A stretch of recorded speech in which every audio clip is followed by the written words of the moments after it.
Yeah, that's three. So 3 out of the 4 games have been affected by weather. That don't happen No, ever. not very often.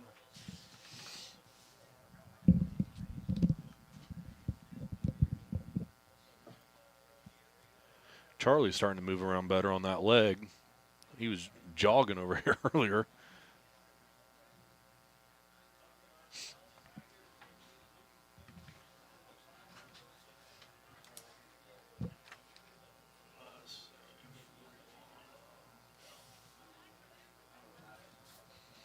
Do you want theirs? Here's theirs.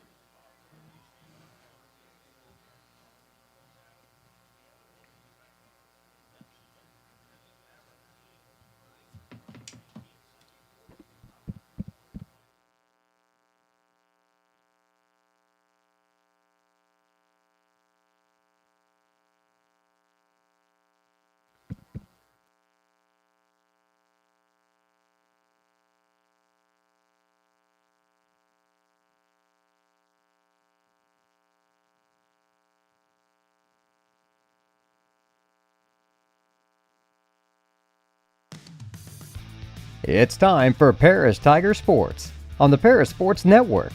Brought to you by First Farmers Bank, Ingram Waste Disposal, Farm Credit Services, Templeton Funeral Home, Longview Bank, Chip and Bethany Keys at Seed Solutions, Terry Elliston State Farm Insurance, Stewart and Carroll Funeral Home, Chrisman Farm Center, Country Financial, and our affiliate sponsors Paul and Kathy Porter, Steve and Lynn Young, White Sheep Metal Heating and Air Conditioning, Will and Mary Ann Majors, and the Mary Lou Pine family.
Hendrickson and choreographer Carly Tessereau. We ask at this time you all please rise, remove your caps, place your hand over your hearts as the Marching Tigers, under the direction of drum majors Elizabeth Alexander, Tristan Lovell, and Lillian Stafford, honor our country with the playing of our national anthem.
Stay on your feet, Tiger fans, as the Marching Tigers present Paris Loyalty.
Let's hear it for your 2024 Marching Tigers and your Paris High School cheerleaders.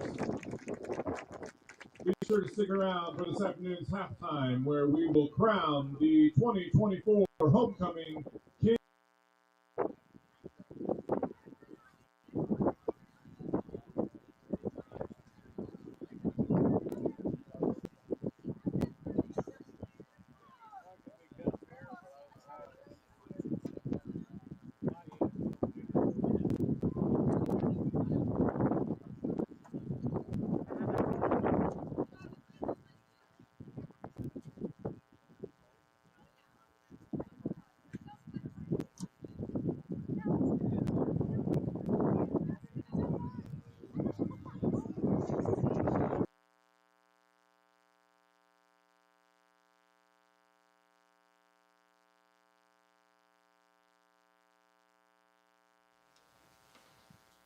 Good afternoon from Paris High School.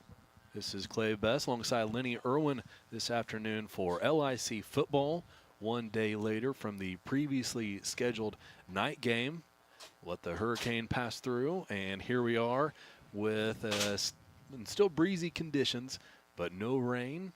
at least at the moment. No sunshine, but much better than what we would have been playing with at 7 p.m. last night, and it is football day here in Paris. Definitely, and it's homecoming, so, everybody's – a lot of the fans are still uptown apparently, so the stands aren't full like we're used to seeing on home games, but like I said, it is Honeybee weekend. It's homecoming weekend. A lot of stuff going on in Paris, and everything was hampered last night. Even Kevin Lighty from Channel 3 was here last night.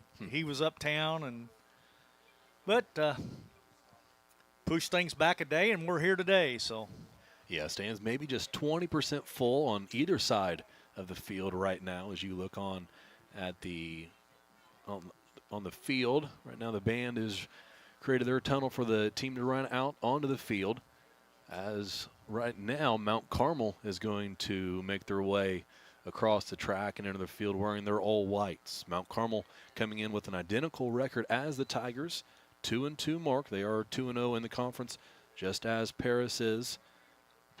They've also played a couple of really good non-conference teams. Their first weekend was a loss to Gibson Southern in Indiana.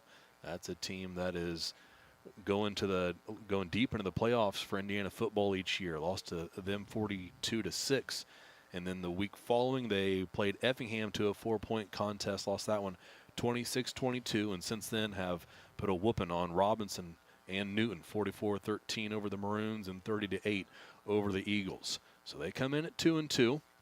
We'll have a few numbers that caught Lenny and I's attention as we were looking into the history of Mount Carmel and LIC play. We'll get into that a bit later. But as for your Tigers, they're coming off 2 wins themselves.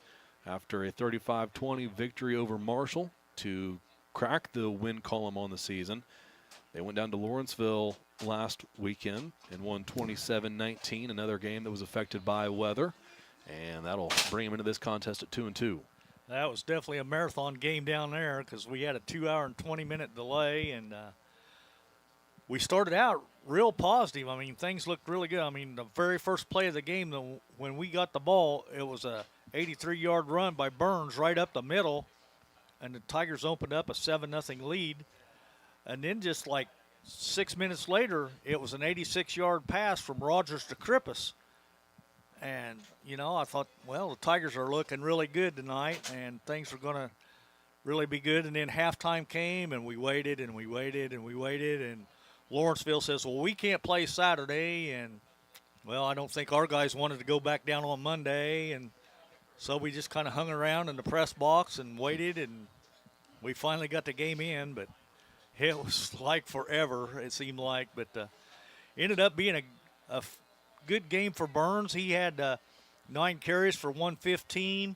Rogers had a decent game. He was 7 out of 13 for 147 and 2 touchdowns. So hopefully we can come out today. I know the way the wind's blowing kind of out of the northeast, passing might be a little tough, but depending on which way you're going. And I missed a coin toss, so I'm not sure who's going to go which direction just yet. But hopefully the Tigers can come out, though, and have their A game on today and be ready to play. One thing the Tigers do really well, and they showcased it last week, was getting the ball in all of their weapons' hands and spreading the wealth, both running the ball and throwing the ball. So look forward to that and see if Mount Carmel can counter all the weapons that the Tigers have on offense. And something else from that Lawrenceville game, Lawrenceville had the game within 2 when Paris scored to go up by 8 after missing the PAT. But Lawrenceville went up against a really stout defense there in the last few minutes, and Paris was able to play without penalties, played smart ball, and was able to stop Lawrenceville and hold them. And Indians were unable to go down and tie the game up. So those will be a couple other keys to watch, are penalties, mistakes from the Tigers. If they can minimize those, minimize turnovers, then they've got a really good shot here to make this a ball game, and maybe even pull one out here against a Mount Carmel team who has never lost in Little Illini Conference play. That's just unbelievable, but that's what the stats said, that they are like 24-0 in LIC play, so that's unbelievable. But we did do a lot better last week in the penalty department. We only had 4 penalties, and the games previous to that, we'd had several. We had several turnovers. Even last week, though, we had a couple turnovers because Dawson Rogers fumbled one and Mason Burns fumbled one, but that was right after the rain delay when the ball was wet, the turf was wet. So before that, we were really playing well. It's just putting it all together. Yeah, conditions were different after we came back out after that 2-hour and 20-minute delay. So yeah, speaking of conditions, you might have saw that the band didn't go out on the field. Lenny and I assuming that it's because it's still a bit damp out there and taking as many precautions as possible here before the game gets underway. So the band played from the track. The cheerleaders cheered from the track as they are now after your Tigers have taken the field. Wait for the officials to have their meeting at the 50. The clock has stopped, so we're just about ready to go here from Paris. Tigers will be in their orange tops, white helmets with the orange stripe down the center, wearing black pants this afternoon. Facing off against the Golden Aces of Mount Carmel, wearing all white tops, white pants, and their lids will be their golden color. it's just hard to get used to Paris in a white helmet, though. I'm just so used to Paris still having the old black helmets, but the JFL benefited from the new helmets because the JFL boys, they got the old black helmets, so sharing the wealth a little bit here for at least the JFL kids. That's right. Every chance you get to connect the high school program with the JFL program is always a benefit. So nice to have that. Well, it looks like the Tigers are going to receive the ball, so I'm assuming that Mount Carmel won the toss and deferred. Carmel won the opening toss. Yep. I'd like it to defer to the second half. Paris will be receiving. Number 70, Keegan Winston will kick off for Mount Carmel and back deep to receive for the Tigers. It's number 7, Maddox Hutchings.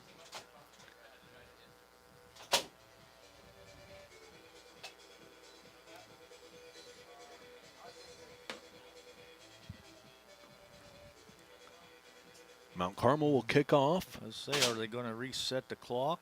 Officials have had their meeting.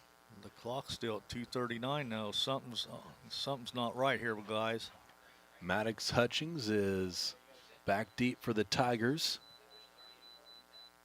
There we go. I believe that's also Carter Krippus with his heels on the 5-yard line, waiting for this kick from Mount Carmel. Kick is away. It's a short kick, going to be caught, and falling to the turf is Carter Cochran. He backpedaled, read it right off the foot of the Mount Carmel kicker. Golden Ace is trying to catch the Tigers sleeping, but unable to, and the Tigers are going to start with great field position. Carter is one of our wideouts. Sometimes he plays it up into the slot as a tight end, but I think they've thrown to him a couple times this year.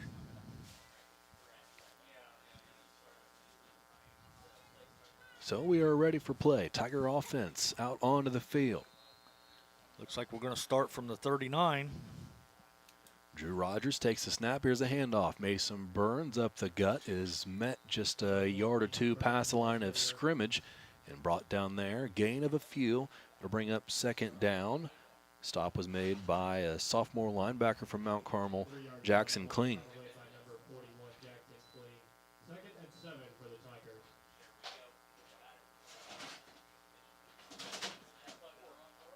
Rogers looks towards the sideline for the play call. Has a running back to either side. Lines up in shotgun. Sends a man in motion. That's Garrett Rigdon. There's another handoff up the middle. First down. Mason Burns carries a couple of tacklers with him. And the ball ends up in Krippus' hands, but the play was called dead after the first down. It'll be 1st and 10 Tigers. 9-yard gain on the play and a Tiger first down. Starting on the line for the Tigers from left to right, Carter Eastham at tackle. Dylan Flores left guard. Logan Ludington snapping the ball to Rogers, who takes the snap, and another handoff Burns. Had a Mount Carmel defender wrapped around his neck. Shook loose of that and picked up another handful of yards. We'll bring up 2nd and about 5 for the Tigers. Cohen Brinkerhoff lines up a right guard, and Evan Ramsey be the right tackle here for the Tigers. Well, it's good to see Burns is off to a good start. Burns already up over 500 yards rushing through the first 4 games of the season. Here's a handoff right side, trying to bounce it out towards the sideline is Rigdon, but he is pushed backwards and tackled for a loss on the play. Loss of a couple by Garrett, but I think Mount Carmel read that play pretty well. As we just don't seem like we've got that speed to break it clear outside. We do okay if we stay in between the tackles, but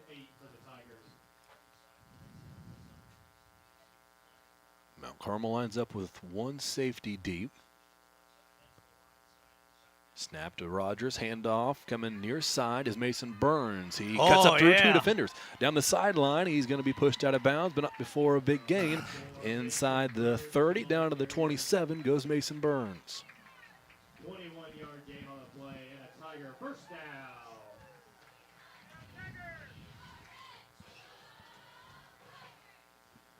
There were 4 Golden Aces in pursuit. 3 of them couldn't catch Burns, and then a cut-up field got him past the 4th.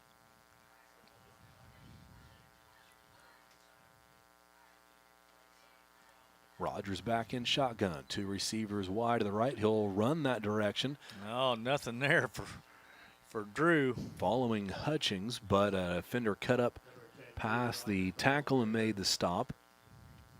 Loss of 1 on the play. Loss of a yard on the play brings up 2nd and 11 for the Tigers. Linebacker from Mount Carmel did a really good job there of staying committed and keeping his eyes on the football. There was a chance for Rogers to pitch it out to Hutchings, but Hutchings may be running a step or 2 too far in front. Here's a quick pass near side. Carrick Mason Vitale makes his first reception. He'll pick up a few yards before he's forced out of bounds. Actually pick up more than I thought initially. Yeah, it's going to be 3rd and short. About 8 or 9 on the play. 8-yard gain on the play.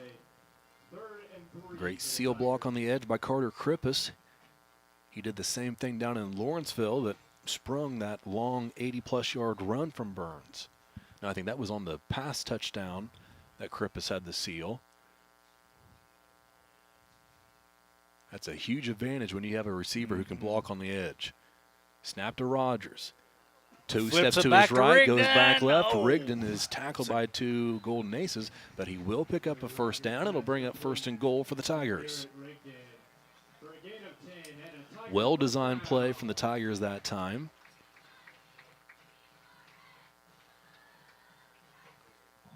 The entire Mount Carmel defense bit on the fake from Rogers, and they looked the opposite direction and had to recover to stop Rigdon before he was able to get any closer to the goal line.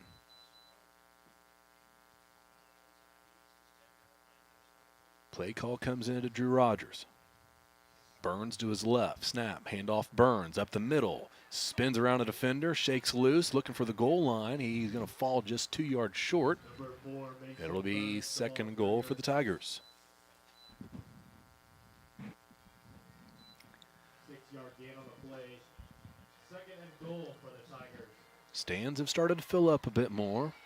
Maybe 40-45% full here as we have played 4 minutes of this first quarter. And so far it's been all Tigers, as they did have a great field position to start this drive, but so far no mistakes and everything has looked well for the Tiger offense.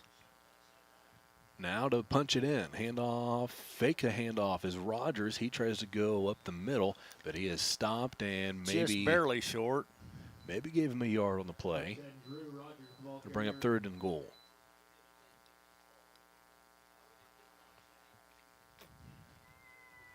Gain of a yard on the play.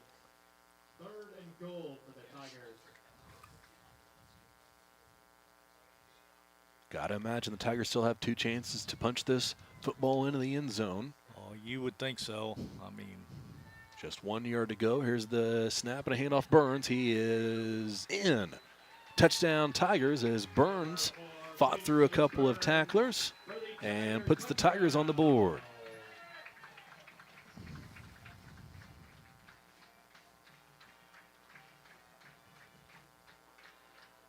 Burns took the handoff and went to the outside of his right tackle.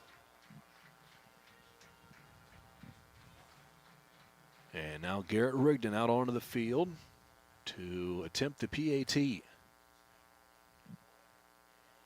Hold is down, kick is up, and it is good as ball had to fight through the wind. it sure did. And it did just that to give the Tigers a 7-0 lead here in the first quarter. We'll take a quick break as the kickoff and kick receiving teams come out onto the field here on the Parasports Network.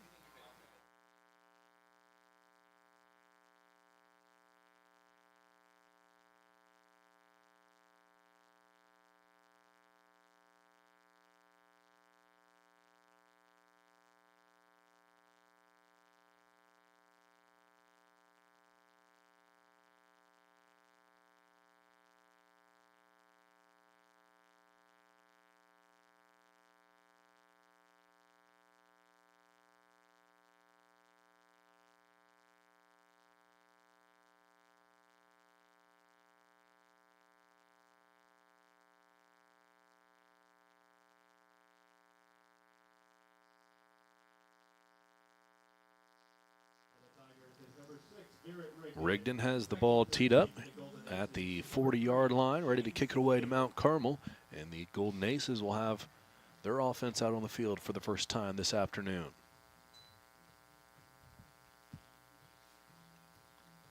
Well, Rigdon's been kicking some low line drive kicks, so hopefully he keeps this one down low and out of the wind. He does just that. It is fielded at around the 15 or 20 by Mount Carmel. Up the middle, Tigers going to need somebody to step up down on the last line of defense. The tackle looks like number 11 looks like on the tackle for the Tigers. Dawson Rogers. Mount Carmel makes it all the way out to the 49-yard line, just 1 yard short of midfield.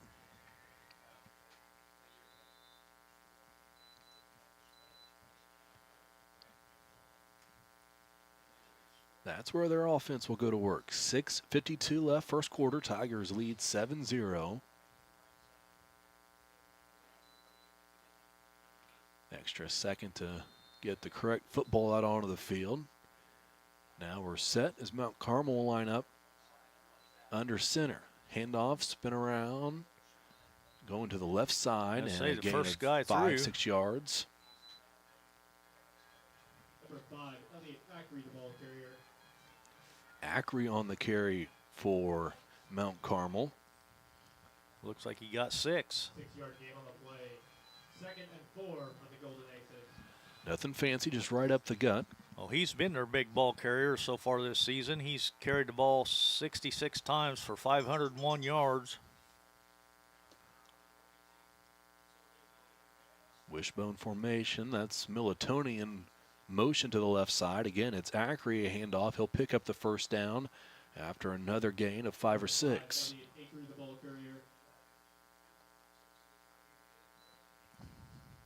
6-yard gain on the play. 1st and 10, Mount Carmel.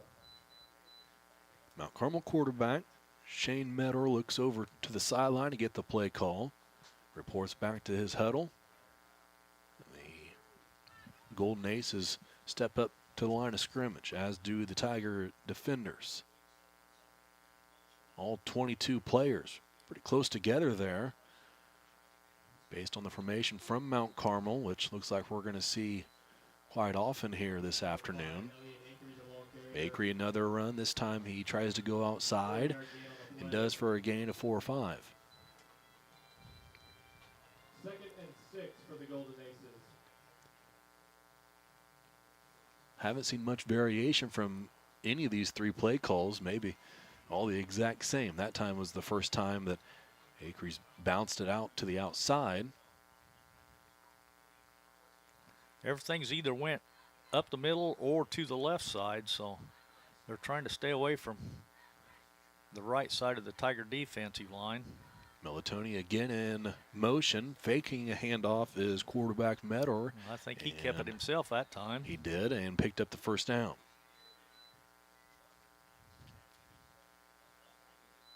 Number 3, Shane Metter, the ball carrier. 7-yard gain on the play. Another first down, Mount Carmel. First and 10, Mount Carmel. And with that good field position off of the kickoff, 2 first downs means they're inside the Tigers' 30-yard line.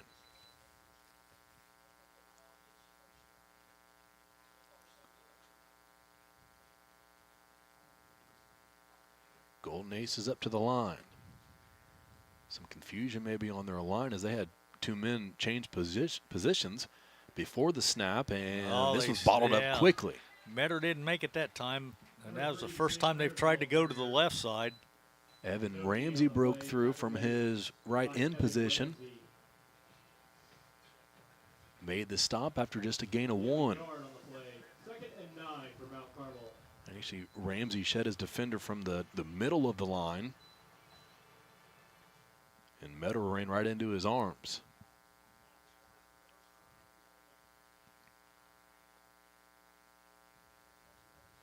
Tigers creep in a bit more. Secondary just 10 yards away from the line of scrimmage. Maybe not even that. Here's a handoff up the middle and a gain of 7 on the play. Bring up 3rd and short.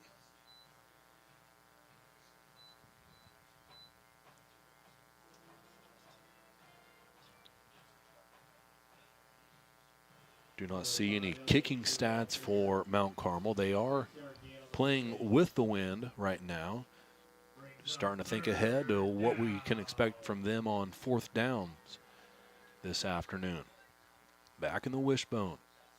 Militoni in motion, false start, no call, handoff up the middle. Tiger coaching staff asking for it over here on the sideline, but Mount Carmel will pick up the first down.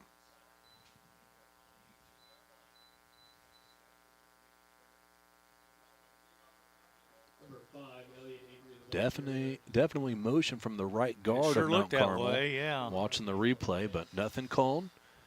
They'll be the beneficiary of the no call, and we'll have a fresh set of downs from the 18-yard line of the Tigers.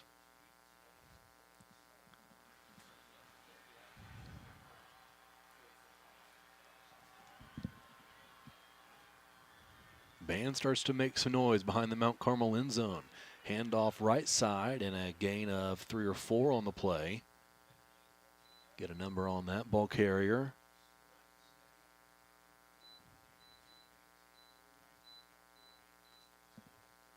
Number 5, Elliott Acree, the ball carrier. It was Acree again. Now moving to the right side. Approaching 2 minutes to play, first quarter. Second and 6 for Mount Carmel. Clock operator has had an easy job this first quarter so far. So far, it's just been pretty much all ground for Mount Carmel. Paris did throw a couple passes when they had the ball. Metter fakes a handoff. He's going to keep it around the edge, looking for the goal line. He will get close, but fall just short. Tackled 1 yard short, and it'll be first and goal. Number 3, Shane Metter, the ball carrier.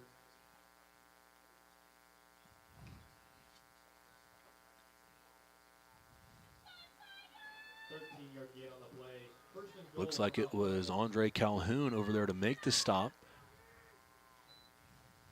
Just 2 Tiger defenders back there had a chance at that play.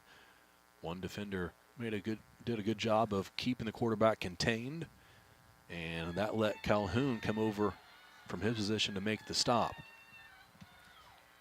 From the 1 yard line, first and goal, Mount Carmel on their wishbone. Here's a spin around and a handoff. Golden Aces will get into the end zone. Just 1 yard to go, and that's all they got. But enough to get on the scoreboard and make it 7-6 Tigers.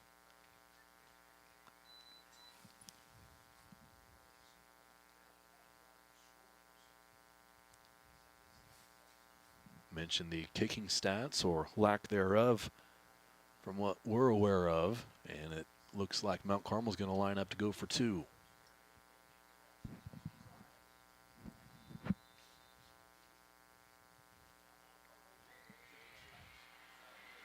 Metter will line up under center once more.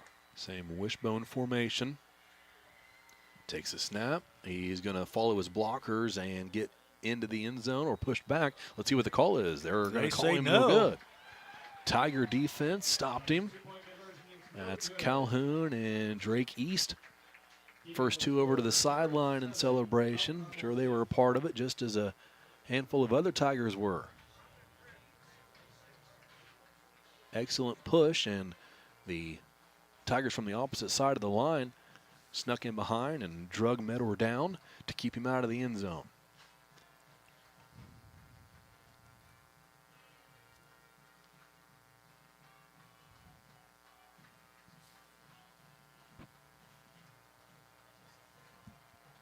.123 to go, first quarter. Tigers lead 7-6.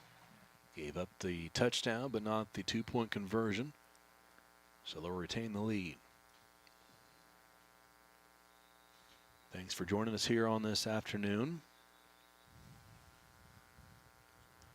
Stands continue to fill up more and more. A few folks out on the berm here out at Paris High School.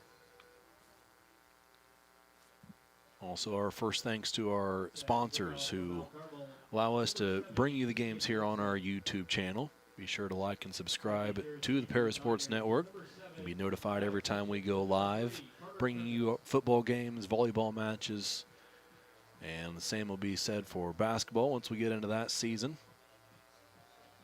That'll be here before we know it, because the junior highs have already started basketball. So, kick from Mount Carmel is fielded by Dawson Rogers. Starts slow, now will pick up speed, trying to get to the outside, but unable to. Wrapped up and brought down by Mount Carmel.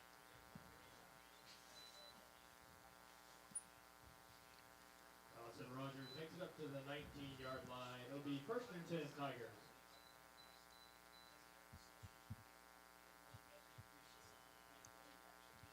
Couple other LIC games in play on this Saturday. Lawrenceville and Casey.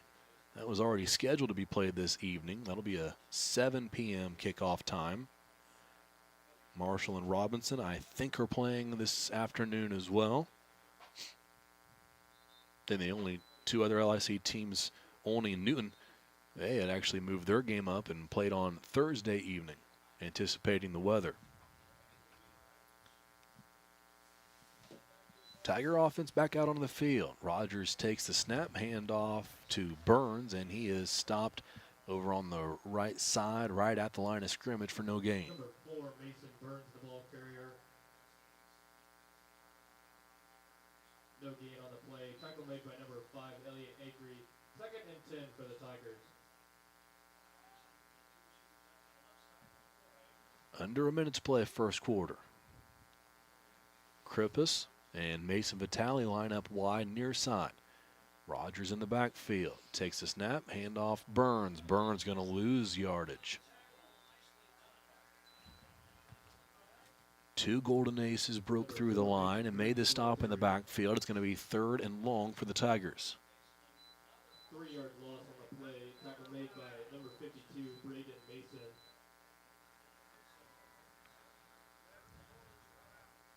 Mount Carmel brought their 4 linemen in for pressure along with 1 linebacker, while another linebacker, I believe it was Militoni who made the stop. He waited and read the play and accelerated into the backfield to make the stop. That will be the end of the first quarter. Tigers lead by 1. It's 7-6. We'll take a quick break and be back on the Paris Sports Network.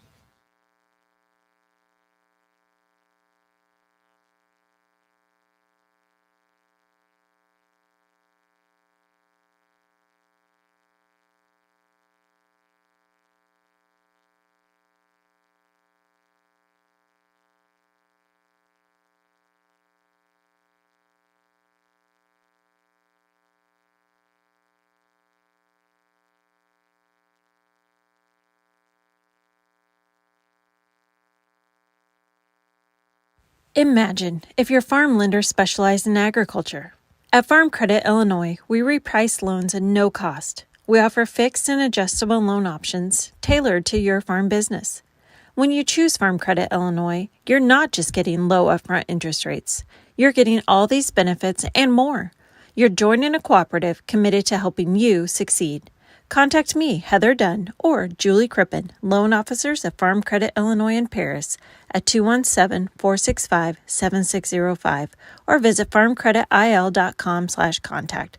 Good luck, Tigers, this sporting season.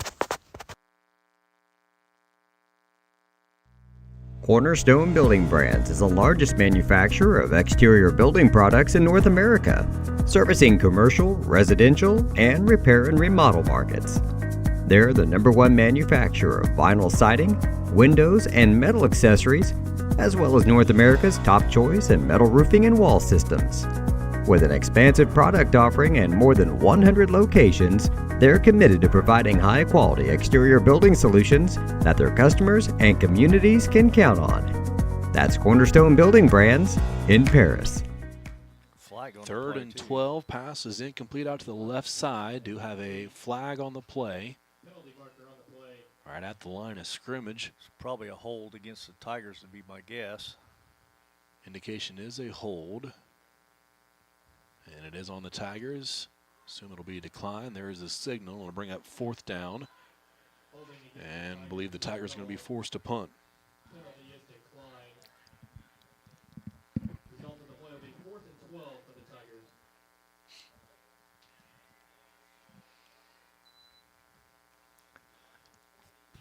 Hutchings will be punting with the wind. Snap is good. Kick is in the air.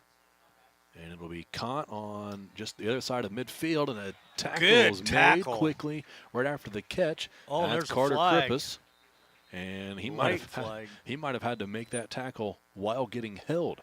We'll see what the call is.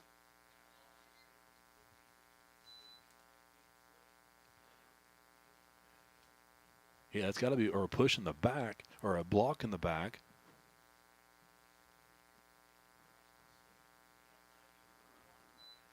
Krippus beat his man on the outside, and Briggs punt travels to the that defender was chasing him down. on the play. It is a block in the back. Block in the back against the Mount Carmel. That's just an excellent effort by Krippus Yeah, it to was. get around the defender first of all and then make the tackle even while being interfered with. 1-yard line.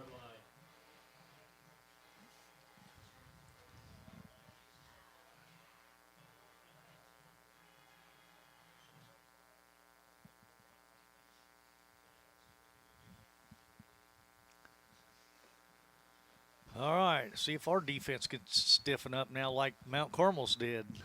Mount Carmel's second offensive possession of the afternoon. Don't expect to see much different than what we saw that first possession.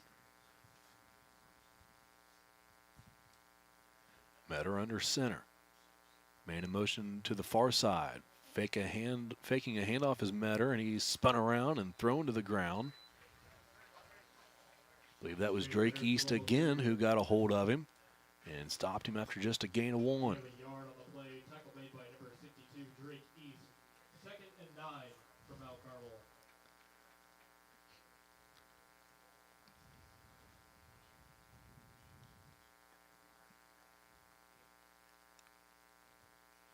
Metter has just attempted 14 passes on the season.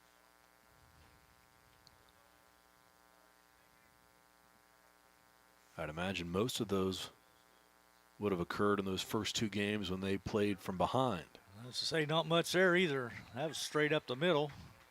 Another gain of 1. Elliott Ackery, the ball carrier. 2-yard gain on the play. Tackle made by Talon Deere. So it'll bring up 3rd and 7. 3rd and 7 for the Golden Aces. Metter looks to the sideline.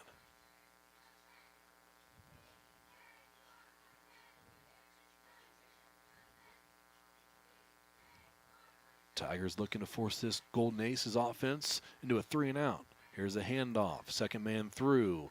He's going to be tackled short. Fell pretty close, though. See where they spot it. It was Ackrey who had the ball in his hands. Lands at midfield. He needed to get to the 49 of Paris. He's going to be a yard short, but 6-yard gain on the play.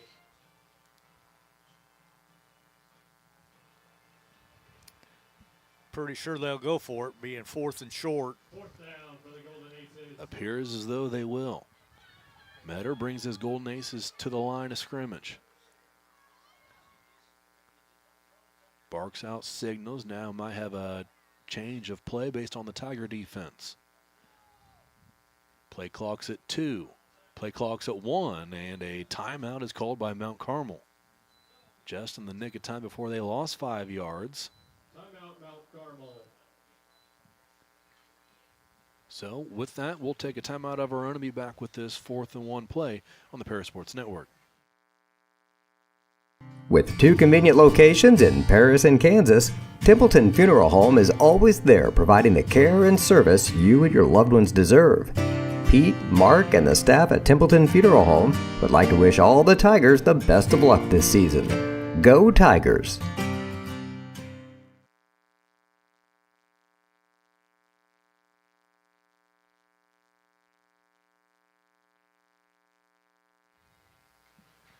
When the teams come back from the timeout, it'll be 4th and 1, 9:30 left, second quarter, and we might be about to witness the first pivotal moment in this contest.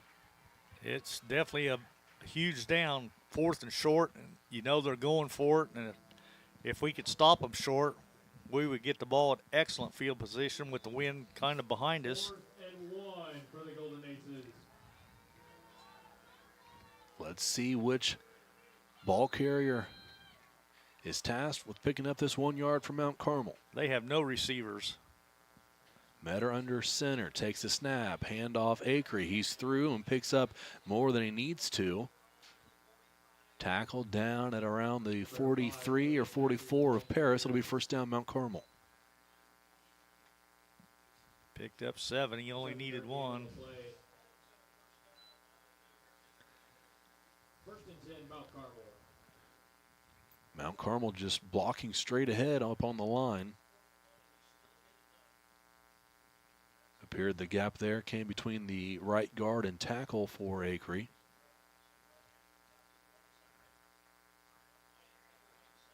So it's 1st and 10 Mount Carmel. Snap to Metter, another handoff up the middle and carrying 2 or 3 Tigers. He's going to get close to another first down. He might have it.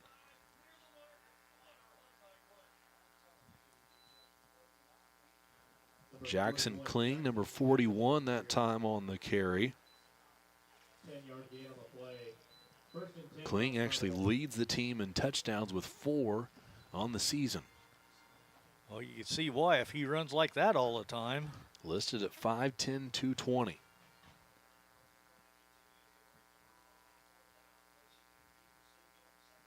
First and 10. 8.5 to play, second quarter. Metter under center. Takes a snap. Works right, fakes a handoff, pitches, and with room out on the edge, finally tackled, but another first down might be in the works here for Mount Carmel. May get stopped 1 yard short, but it'll be 2nd and 1 or 2 for Mount Carmel. Number 38, Tobias Fulop, the ball carrier. It was Fulop that time on the carry. Gain on the play. Knocked out of bounds by number 3, Carter Caught the Purvis. pitch from Metter 2 to the Golden Aces. and gained 8 on the play.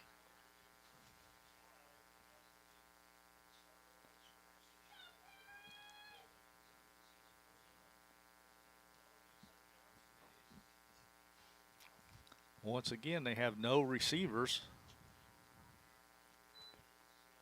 And it will be a pass floating over top. It is deflected, maybe a fingertip on it was Carter Krippus, and that was a touchdown saving play if he was able to break that up. Metter's pass is incomplete. Bit of a wobble to the pass, into the wind from Metter. Webb lined up right there in the tight end position at the end of the line, and he just went straight down the field. Also trying to look and see who got pressure on Metter. 2 Tigers were into the backfield. Here's a handoff up the gut, breaking 1 tackle, and finally tripped up and brought down. I think that's Krippus on the tackle. And again, the play saved a Mount Carmel touchdown.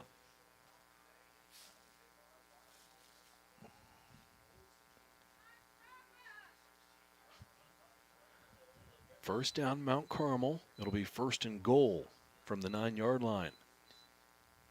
1st and goal for Mount Carmel.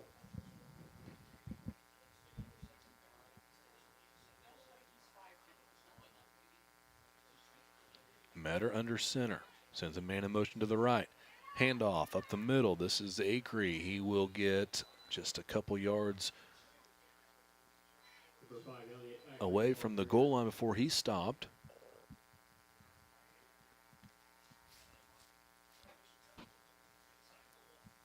Wow. They gave him a real generous spot. 2nd and goal. 2nd and goal from the 2 for Mount Carmel. Metter. Handoff Acree. He's in untouched. Touchdown Mount Carmel. Elliot Acree takes it in for the Mount Carmel touchdown.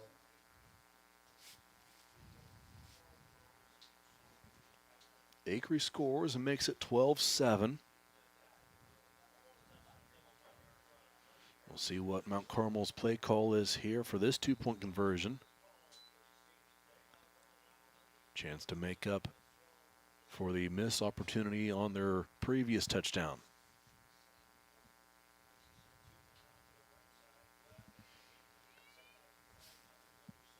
Handoff, Metter gives to, I think that's Acree again, but he is stopped by the Tiger defense. That time they busted through and had a host of Tigers waiting for Acree after the handoff. 2-point conversion is no good. Keeping the score. Good stop from the Tigers. It'll keep them within 5 at 12-7. And we'll take a quick break as the Tiger offense will get set to take the field here on the Parasports Network. North American Lighting is a leading supplier of automotive lighting systems in North America, and they're proud supporters of Paris Tiger Athletics. They'd like to wish all the Tigers the best of luck this sporting season.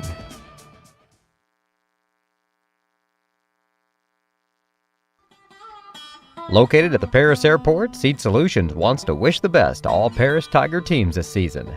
Contact Chip or Bethany Keys at 251-0153. Hutchings and Krippus back deep for the Tigers as they'll move up a bit, factoring in the wind, and they'll stand at the 15-yard line to receive this kickoff from Mount Carmel. 12-7, Mount Carmel leads. Another long drive for the Golden Aces. That results in 6 points. Number 70, Keegan Linson set to kick off for Mount Carmel. Deep to receive for the Tigers is number 3, Carter Krippus, and number 7, Maddox Hutchings. And he brings it clear over here to this far hash side.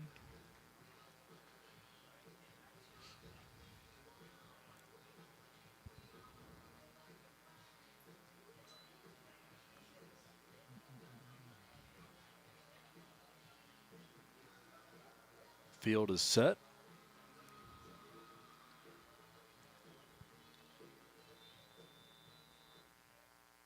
And the kick is away. Another short kick. It's going to be fielded at around the 35-yard line by Looked like 41. Skylar Sweet. Yeah. Taken return by number 41, Skylar Sweet, to the 41-yard line. He'll bring it to the 41-yard line of Mount Carmel, of Paris. That's where the Tiger offense will take over.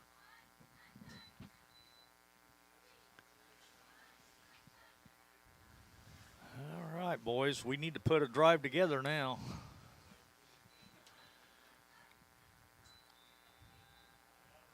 Rogers in shotgun. One man to his left, one to his right. Rigdon in motion. Here's a pass connecting with Dawson Rogers. Rogers down the sideline. It will be dragged down from behind Out of bounds after a huge gain for the Tigers. Wide open connection that Drew found Dawson on. It'll be 1st and 10 from inside of opponent territory for the Tigers.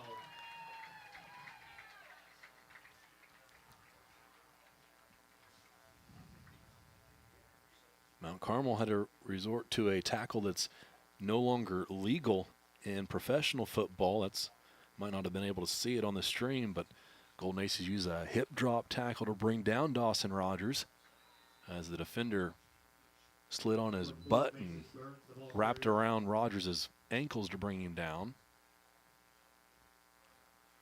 1st and 10 play results in a couple yards on the ground for the Tigers. It'll be 2nd and 8. 2nd and 8 for the Tigers.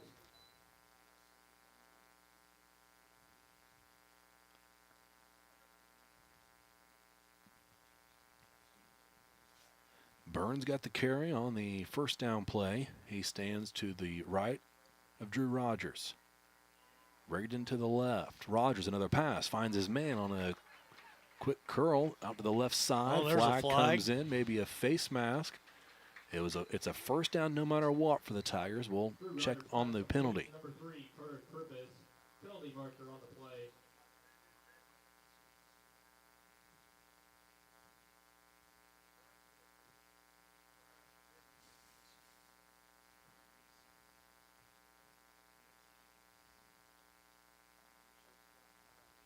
It is a face mask penalty on Mount Carmel. Is the penalty against Mount Carmel. Should be half the distance to the goal, which will set Paris up with a 1st and goal from the, looks like 8. Yeah, we'll go 8-yard line.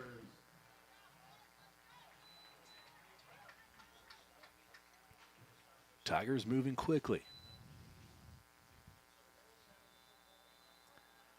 Rogers in shotgun. 2 running backs, 2 receivers. Here's the snap. Rogers starts to roll right, looking back over the middle, has a man, found him. It's Carrick Mason Vitale, touchdown Tigers.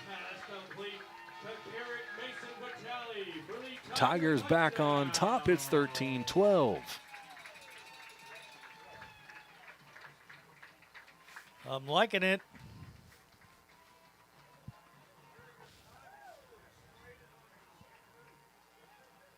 Really well-designed play that Mason Vitale ran an excellent route on.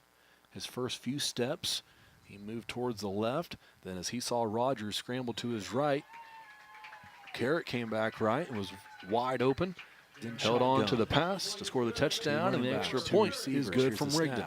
It's 14-12 Tigers, back in front by 2. Has a man, found him. It's Carrick Mason Vitale, touchdown Tigers.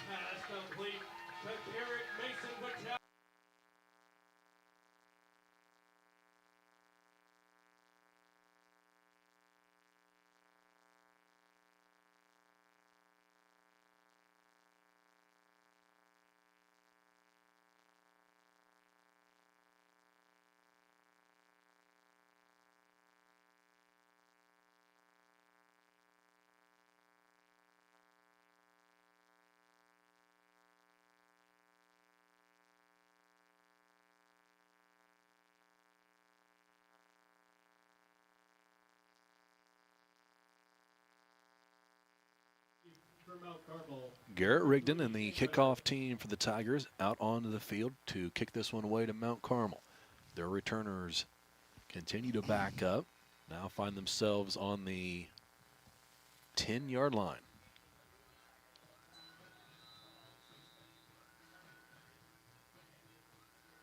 Kick from Rigdon, low on the ground, picked up by the returner near the 15-yard line. He brings it out across the 30. Stop there, shakes loose, but falls down. There's a flag. Drake East had him bottled up. Flag comes in, so we'll check that. Another face mask, this time on the Tigers. This time will be against us. Face mask against the Tigers. Tobias Bullock takes it up to the 32-yard line. A 15-yard The 15-yard penalty is going to march the Golden Aces out to the 47-yard line. Another short field for Mount Carmel. Not ideal for the way their offense is moving the ball. No, they haven't had too much trouble other than the 2-point conversions. We've been able to shut them down on that, but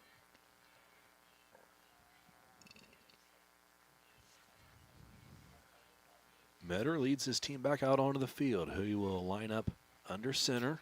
Just one passing attempt so far this afternoon. Here's a pitch to the right side, nearly a forward throw. that was number 10. How about how about his second pass attempt of the day coming on a pitch? Because that was pretty close to being a forward toss. It would have been a completion. And a gain of 8 on the play.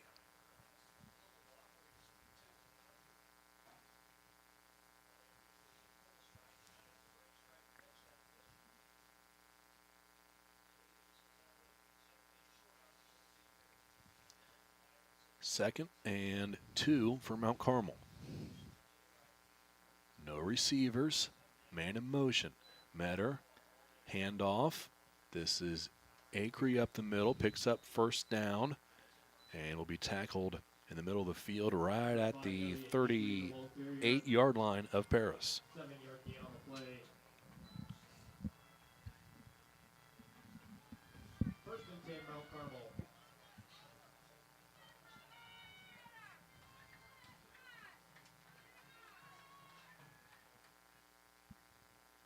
Five and a half to play before halftime.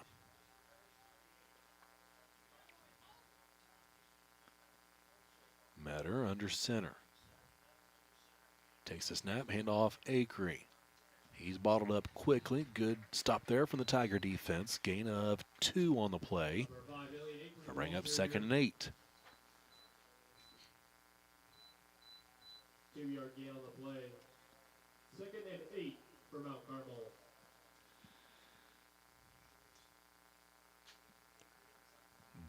Ball was spotted on the 38 on that play.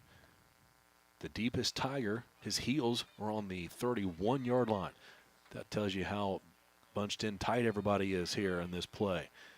Metter had it, pitched it outside on the option, and down near a first down once more is Golden Ace.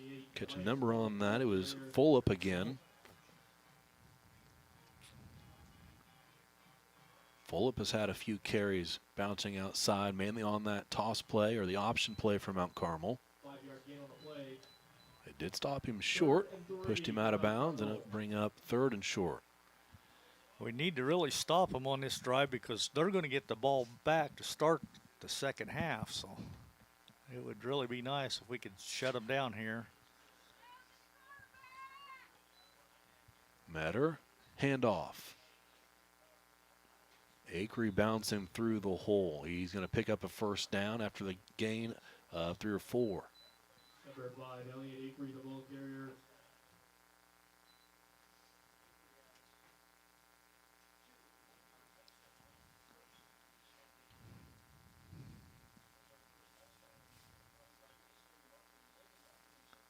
First and 10, Mount Carmel.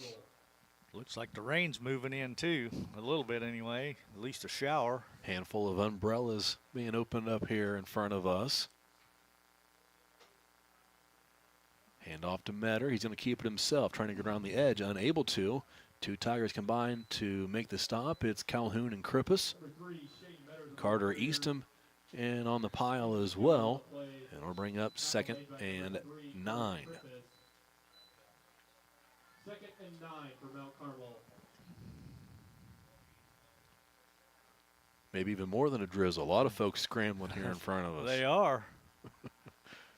Doesn't look like much now, though, but I was kind of watching it come in from the east, but it looks like it's pretty much all dissipated now. And that wind blowing it directly into the faces of these Tiger fans here out at the high school. Metter takes a snap. Looked like some confusion there, but it worked to their benefit. Works out for Mount Carmel as the ball carrier spins out of one Tiger tackler and gets down inside the 10-yard line to set up a 1st and goal.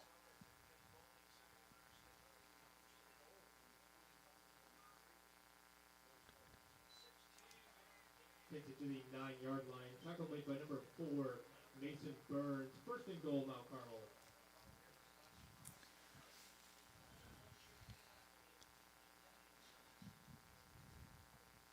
First and goal from just inside the 10, so 3 minutes to play before halftime. Mount Carmel in no hurry. Metter has 2 receivers out wide to the right. Here's a handoff up the middle. Nothing doing. I see Flores in there as part of the stop. Tay Deer as well. And it'll bring up 2nd and goal.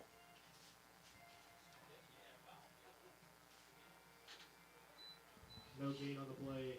2nd and goal for Mount Carmel. Same formation for Mount Carmel. Metter under center. Takes the snap, spins around, handoff. Acree took a shot from Krippus, bounced off of it, picked up a few more yards after contact, and it'll be 3rd and goal from the 3-yard line. 5-yard gain on the play.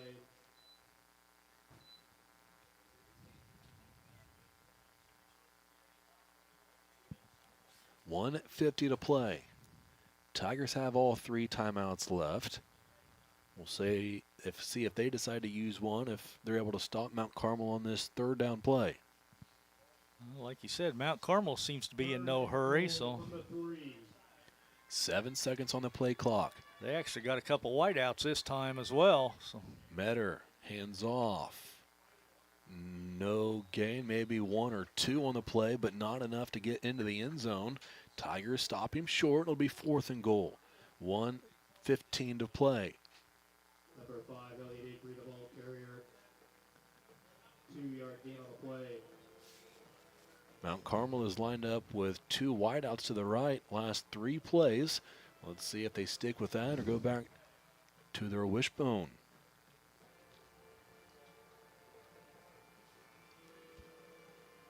They're going to let this clock run all the way down, then call a timeout.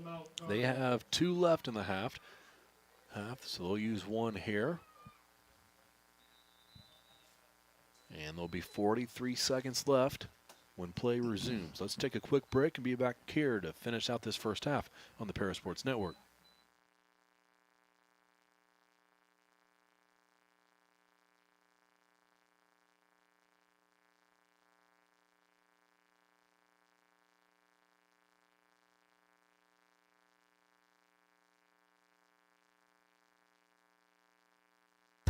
Stewart and Carroll Funeral Home is dedicated to providing compassionate and individual attention to every family they serve, sincerely caring for your family's needs. Stewart and Carroll Funeral Home proudly supports Paris Tiger Athletics.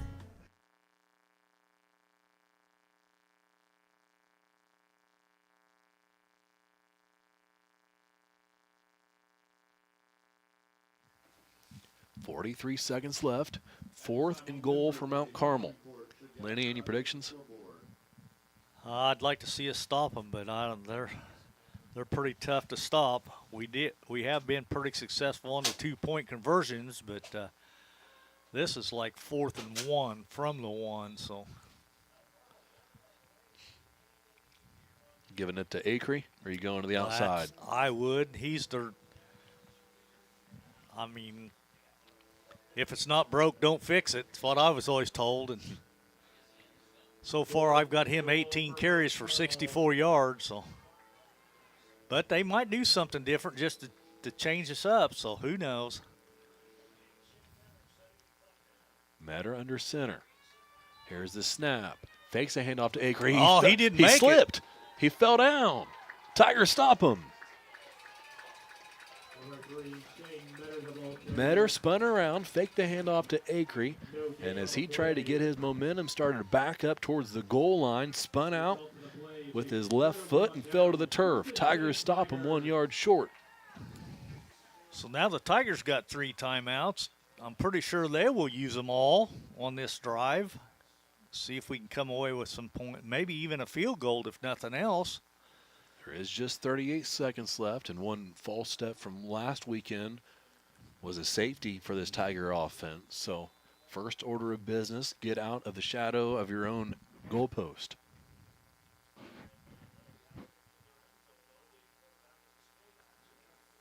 Rogers in shotgun. Takes the snap, rolls right, throws to Rigdon. He makes the catch, gets away from one Golden Ace up the sideline, unable to get out of bounds. Will stop the clock to move the chains. Rigdon picks up just short of 20 yards on the completion. Tiger offense back out onto the ball. 30 seconds left. Clock starts to wind. Rogers in shotgun. Has Burns to his left. 3 receivers out wide left. Rogers drops back. Looks that direction, looking deep. Nobody open. He scrambles left and will do a good job of just throwing this one away. Doesn't take a sack. Doesn't force it. And 13 seconds remain on the clock.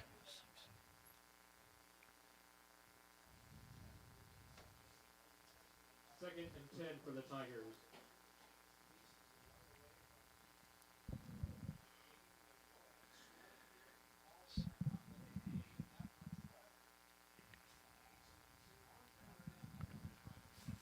Well, now the clock is definitely not your friend.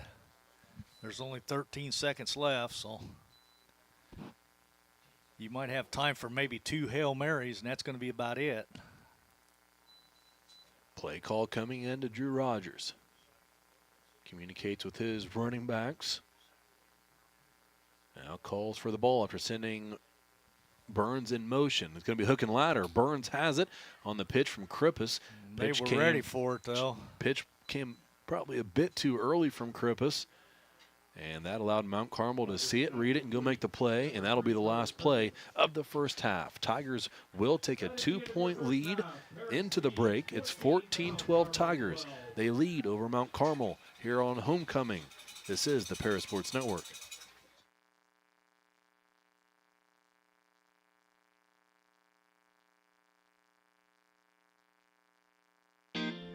Since 1950, Ingram's Waste Disposal has proudly served Edgar and Clark County with residential and commercial trash pickup, commercial compactor services, roll-off service, and mini roll-off services. Stop by 501 Grandview Street in Paris or call 217-465-3335.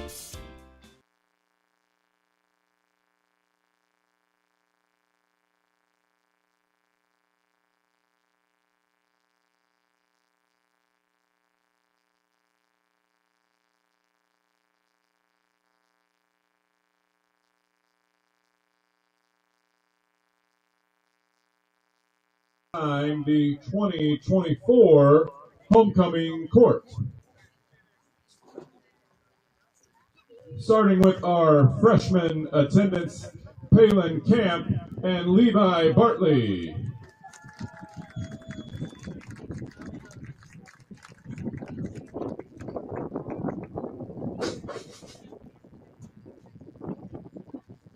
Peyton Keys and Drew Kirby.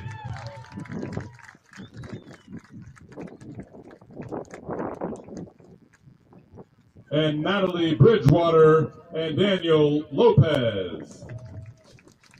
Let's hear it for your 2024 freshman homecoming attendance. Our sophomore attendants, Abby McConkey and Logan Ludington.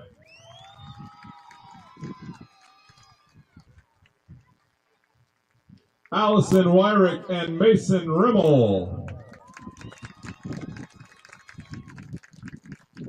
And Lily Wyrick and Ethan Brown.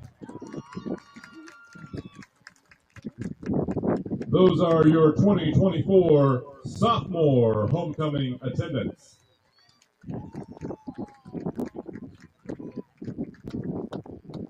Not with us this afternoon for our junior attendants are Emma Shelkey and Brody Whitaker and Haley Miles and Carter Wilson. But for the juniors, we do have Ava Barrett and Colton Cornwell.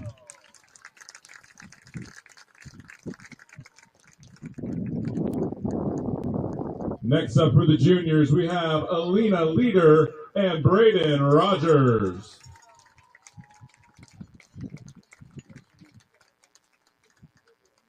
And for the juniors, Shelby Fry and Keenan Svensson.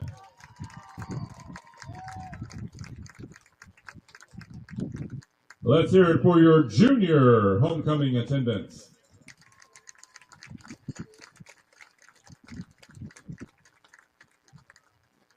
It's my pleasure at this time to introduce the senior King and Queen homecoming candidates, Claire Kirby and Cohen Brinkerhoff.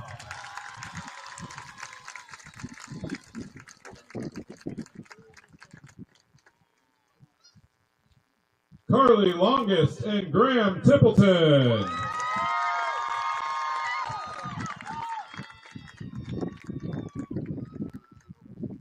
Abby Pruitt and Evan Ramsey.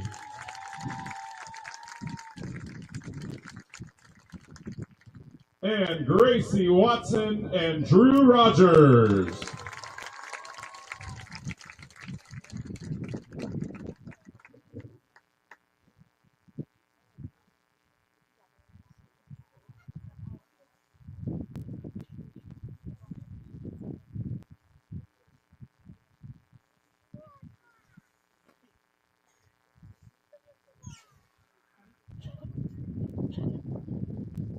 The court was selected by the student body of Paris High School, who also voted on the homecoming king and queen.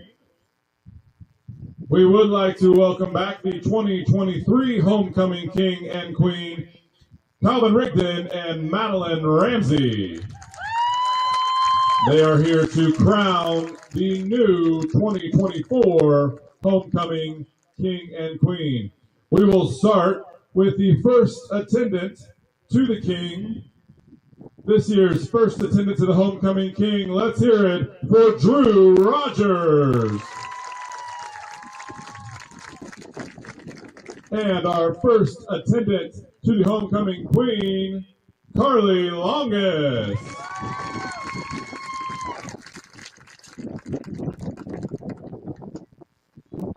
The homecoming dance will take place tonight at Paris High School from 8 to 10 o'clock, where the homecoming king and queen will reign. Let's hear it for the 2024 Paris High School homecoming king, Graham Templeton.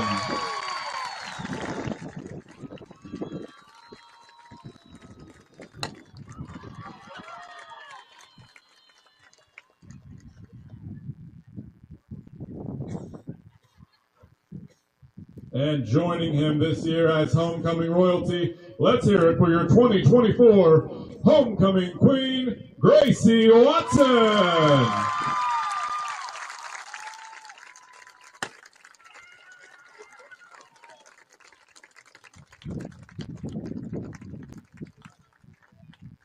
Tiger fans, let's give your 2024 homecoming court a big round of applause. And let's hear it for your homecoming king and queen, Graham Templeton and Gracie Watson.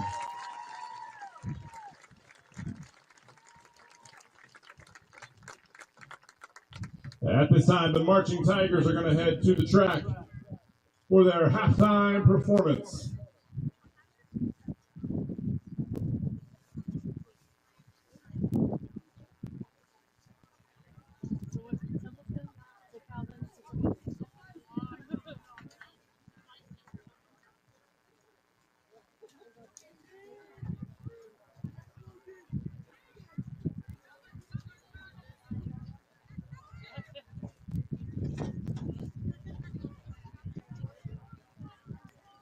If you're looking for agricultural, business, or personal loans, Longview Bank has you covered. They can even help you out with investment options and online banking. At Longview Bank, they're always ready with the services you need. Visit them online at longviewbank.com. Moody Farms of Paris is a proud supporter of Paris Tiger student athletes. Whether they're on the court, in the field, or in the classroom, Moody Farms wants to wish all of our Tigers the best of luck this year. Terry Elliston has been your good neighbor State Farm agent since 1981. They focus on auto, home, life, farm, and business insurance, along with financial products throughout Paris and the surrounding areas. Their mission is to put the interest of others ahead of their own. They're committed to doing whatever is needed to meet their customers' needs and to truly be a good neighbor by serving the community in which they work and live. Call State Farm for a free auto insurance quote at 465-8548.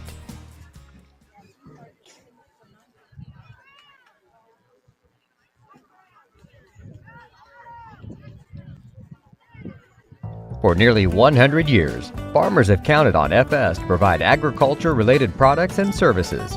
Call 465-1560 for fuels, lubricants, or propane for home and farm use.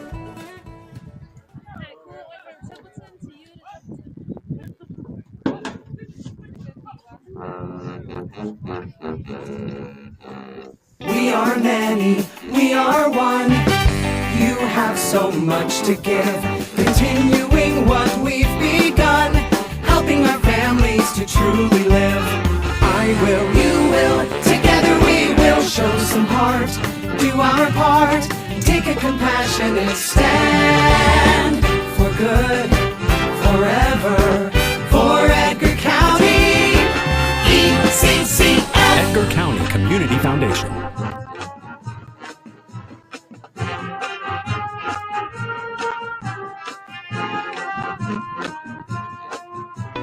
At First Farmers, we are committed to the communities we serve. For us, joining a community means more than just opening shop.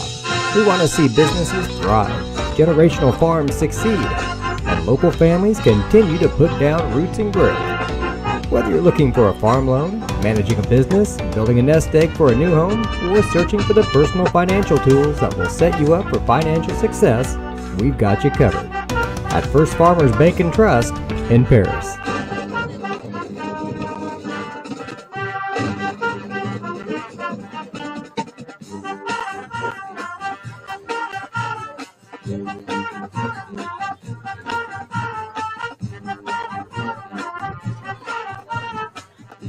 The skating rink at Twin Lakes, formerly known as Twin Lakes Roller Rink, has been a popular establishment in Paris for over 60 years. New owners CJ and Mary Jo Becker are bringing new life to the skating rink with arcade games, a snack bar, TV hangout area for teens, and lots of roller skating. Stop by 1250 North Main Street in Paris on Friday and Saturday nights from 6 to 10, with a fifth quarter on Friday nights until midnight, and on Sundays from 2 to 4. Follow them on Facebook for more upcoming events.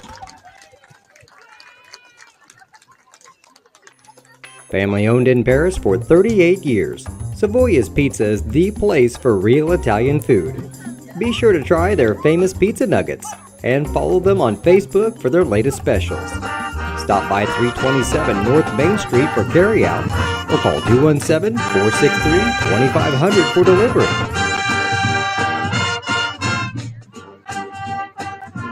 White Sheet Metal Heating and Air Conditioning have been your hometown boys for over 50 years, offering 23.5-hour service.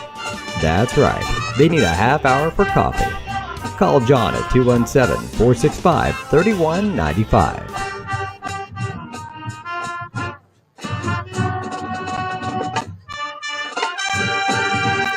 Farming is more than an occupation, it's a way of life. So when you want to protect your farm, it goes a lot deeper than protecting your crops, buildings, and machinery. You can't trust your farm protection to just anyone. You want an insurance company with decades of experience, like Country Financial. We may have insured your parents' farm, or even your grandparents' farm. So let us put 80 years of experience to use for you. Find out more about achieving financial security and farm insurance from your Edgar County financial representatives, Dan Phipps, Mark Gladding, and Jim Blue.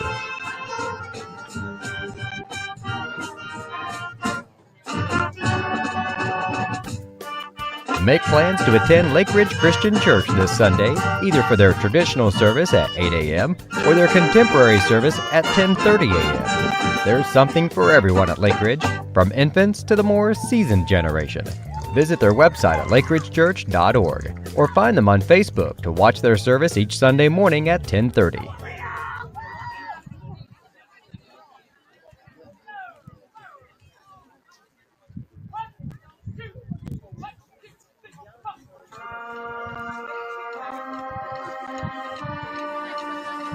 The Paris Sports Network would like to give a big thank you to our affiliate sponsors Dan and Sherry Hutchings, Steve and Lynn Young, Paul and Kathy Porter, Denny and Mary Lou Pine, and Tom and Marnita Stuck.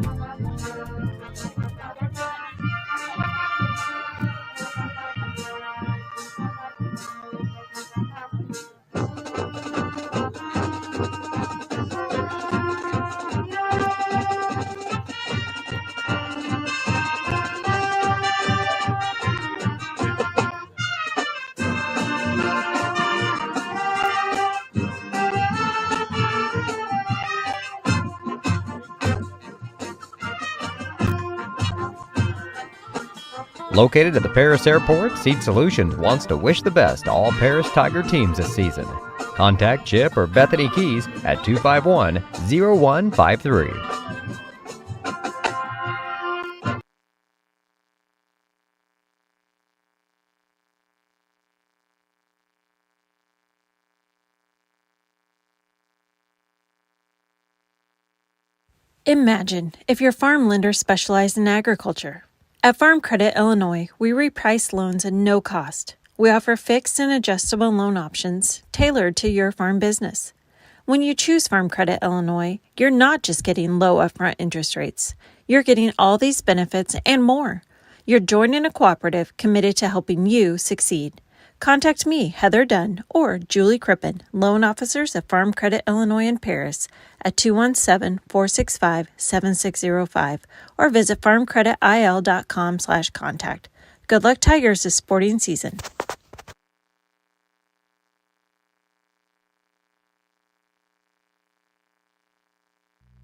Cornerstone Building Brands is the largest manufacturer of exterior building products in North America, servicing commercial, residential, and repair and remodel markets. They're the #1 manufacturer of vinyl siding, windows, and metal accessories, as well as North America's top choice in metal roofing and wall systems. With an expansive product offering and more than 100 locations, they're committed to providing high-quality exterior building solutions that their customers and communities can count on. That's Cornerstone Building Brands in Paris.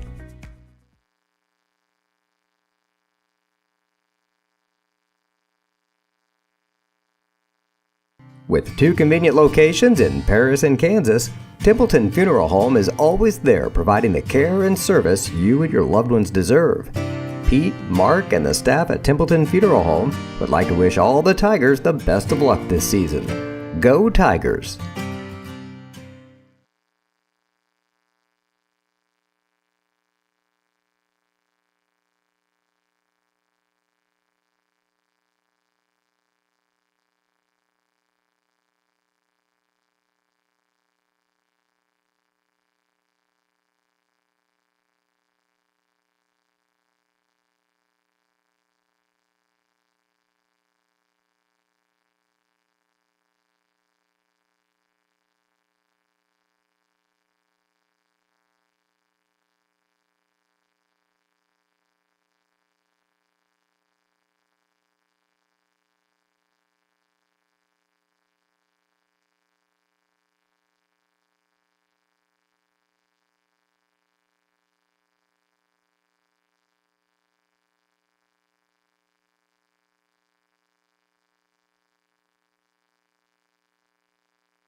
We're here at halftime. Paris High School Tigers lead Mount Carmel 14-12 at the break. Just a few minutes left on the scoreboard, but we'll bring it back.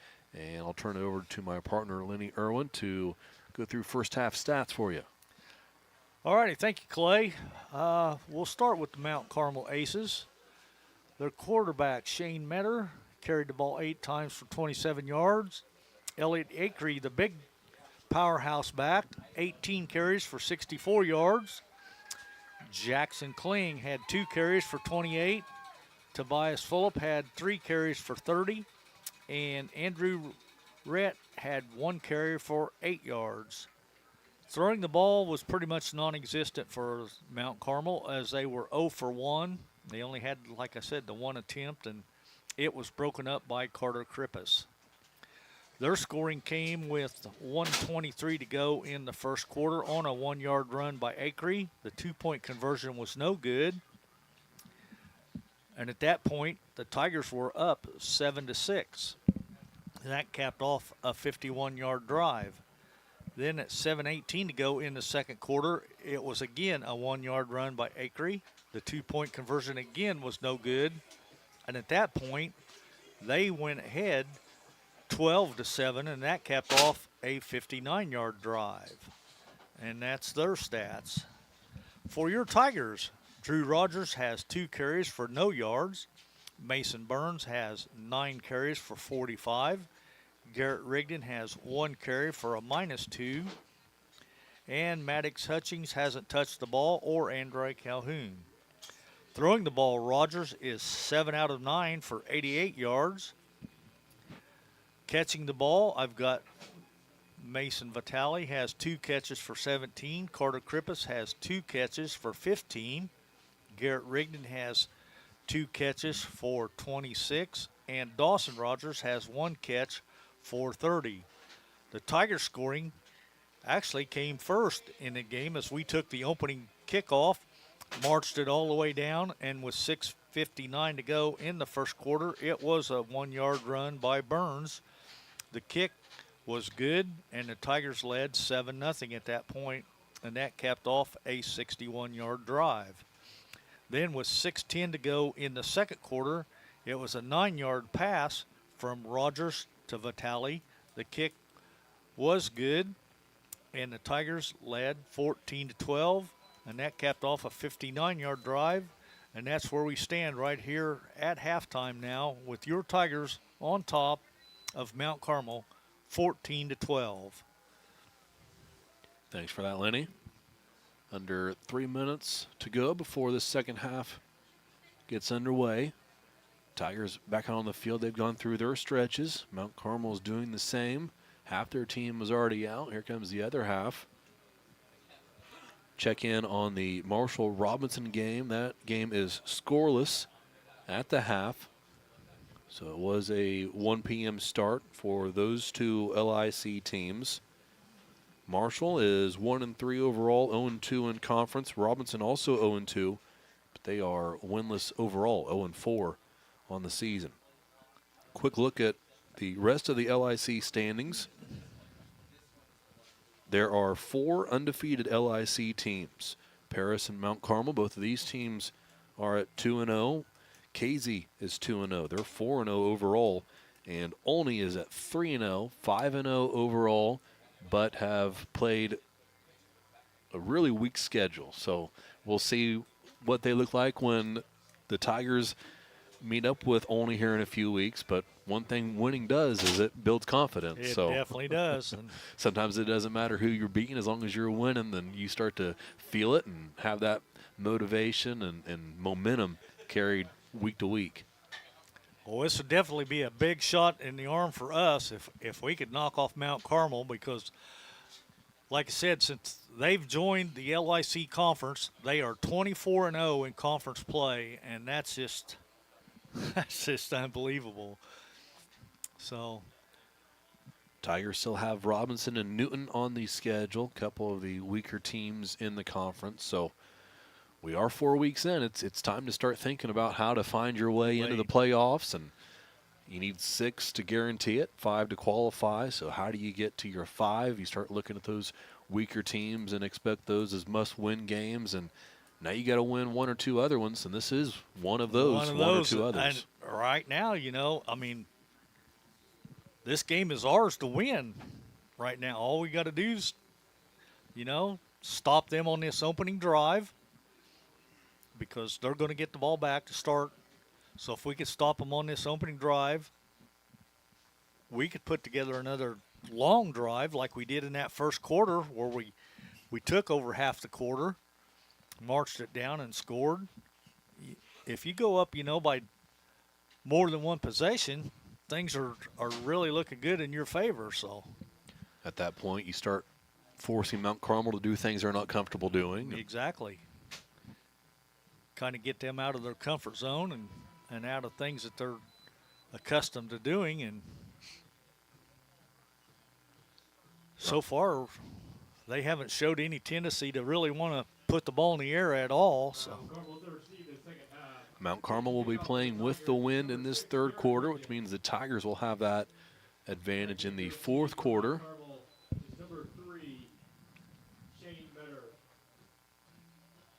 Another factor in what points of the game you want to have to be forced to put the ball up in the air. So whether or not the wind is in your favor or against you. Kickoff is handled by Mount Carmel, and another strong return is going to have them in quality field position. Out beyond the 40-yard line goes the returner in Metter, and it'll be 1st and 10 Mount Carmel from the Golden Ace 41. Well, Krippus was there on the tackle along with several others. I did see number 62 pile in on after the play was pretty well done, but nonetheless, there were several Tigers there to make the stop. Out onto the field comes the Golden Ace offense. Their tendency has been to run the ball towards their own sideline. Metter spins around, hands off to Acree. He stopped after just the gain of 1 or 2. Gain of a yard on the play. Tackle made by number 4, Mason Burns. 2nd and 9 for Mount Carmel. 2nd and 9. Metter gets the play call in from the sideline. Andrews lines up wide to the left as the lone receiver.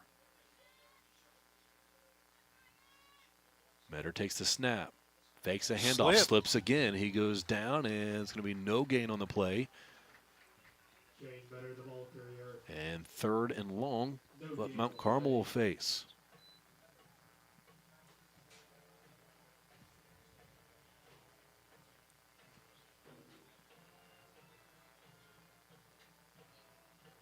Brings up 3rd down. It's 3rd and 9, so this could be the stop that we want right here. Metter takes the snap. He's going to throw it. Drops back. It's batted down. Is deflected. Batted down at the line of scrimmage. Carter Eastham got his paw in the air and swatted it down. 4th down, Mount Carmel. Knocked it down by number 54, Carter Eastham. Brings up 4th and 9 for Mount Carmel. I'm sure they're not accustomed to being 4th and 9 very much this year. Metter subs out for Mount Carmel. Assume that means they will punt it away. That's the formation they line up in.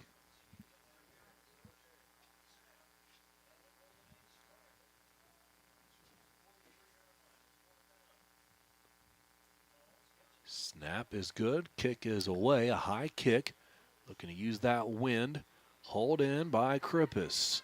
On the other side of the 30-yard line, has the edge over on the far side. Gets past midfield and pushed out of bounds near the 46 of Mount Carmel.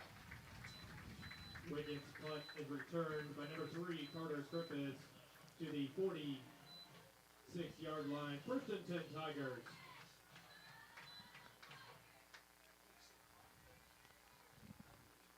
Excellent field position for the Tigers to start their first drive of the second half. Well, that it is. Now, if we can just capitalize on it and punch this one in.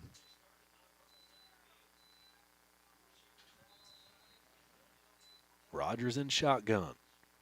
2 receivers wide to the left. Fakes a handoff to Rigdon, then gives it to Burns.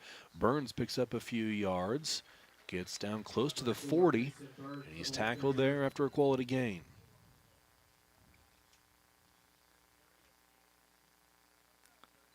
We'll give him 4 on the carry. So 6 for the Tigers.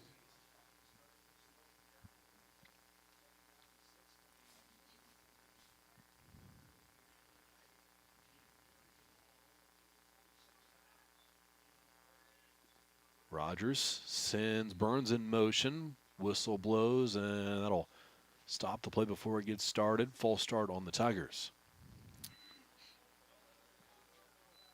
yeah, you don't need that.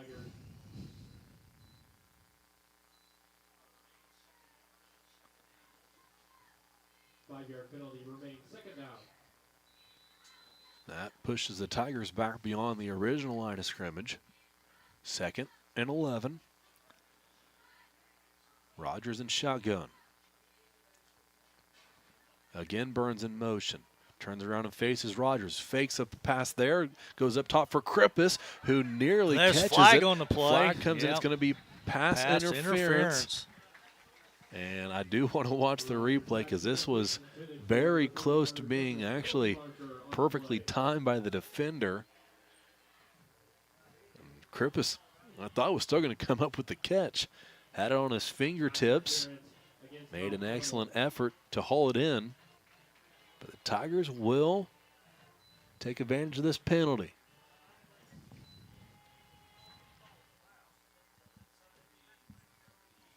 15-yard penalty. 1st and 10 Tigers.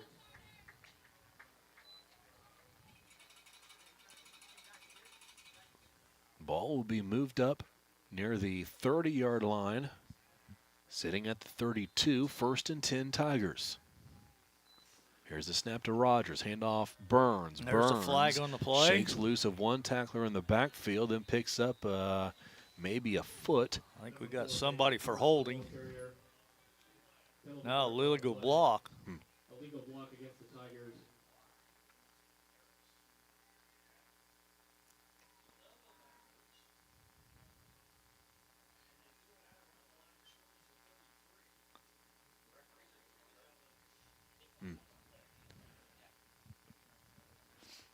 I think that's Carrick Mason Vitale, who, right as the ball was snapped, went down to the ground and tried to take out the defender's leg. So he'll pick up the infraction, and that'll push the Tigers back and make it 1st and 25.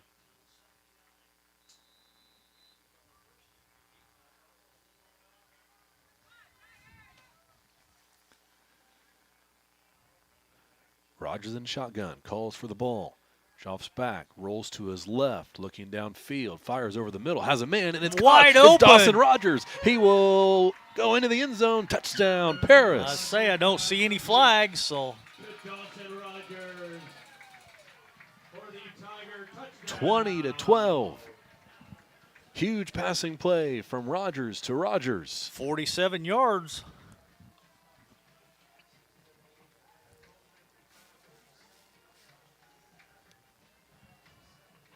Tigers had 4 receivers downfield on the play. The other 3 were covered up. And Drew found Dawson.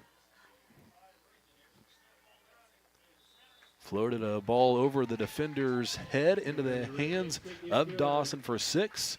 And the PAT from Rigdon is good for 7.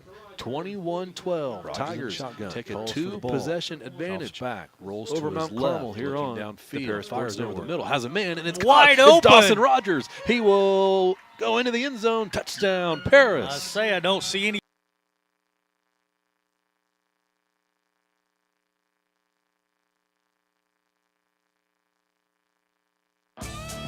North American Lighting is a leading supplier of automotive lighting systems in North America, and they're proud supporters of Paris Tiger Athletics. They'd like to wish all the Tigers the best of luck this sporting season.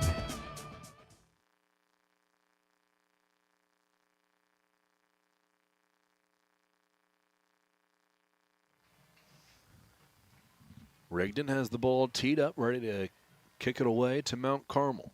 Tigers lead 21-12 over the Golden Aces. To receive from Mount Carmel is number 3, Shane Metter.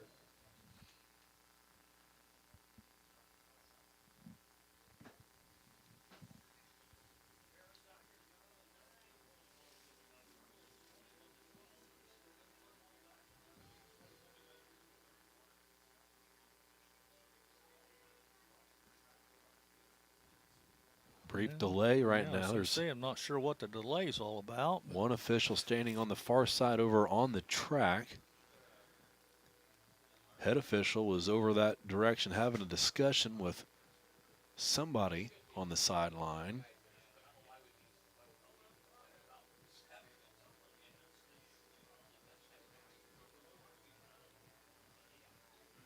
Yeah, all the issues must be resolved, so we're getting ready to play football again. Waiting for the head referee's official for play. There it is. Rigdon kicks it away. Short kick. It will stay inbounds over on the far sideline, picked up by Metter. Cuts up field and he's is hit wrapped hard. up and brought down shy of the 30-yard line. Shane Metter on the return for Mount Carmel up to the Calhoun on the tackle that time. tackle made by number 13, Andre Calhoun. 1st and 10, Mount Carmel.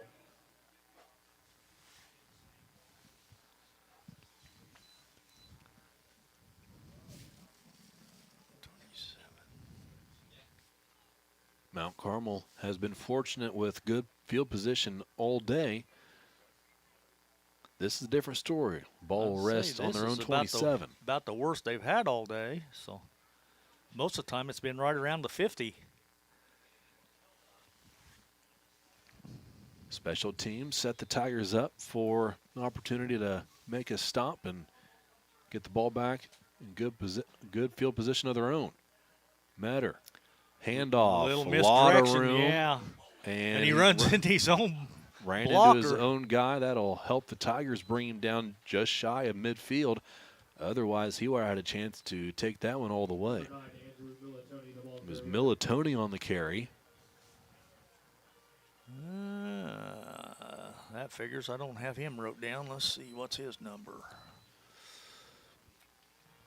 Militoni 9. just 1 touchdown on the year, 4 carries, make that his 5th. And it's 1st and 10, Mount Carmel.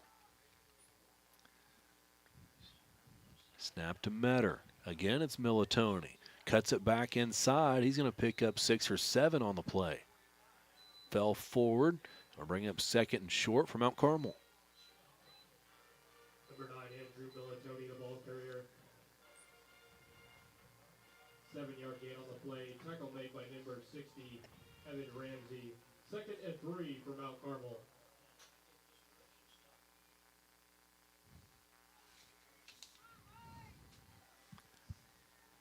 $7:20 to play, 3rd quarter.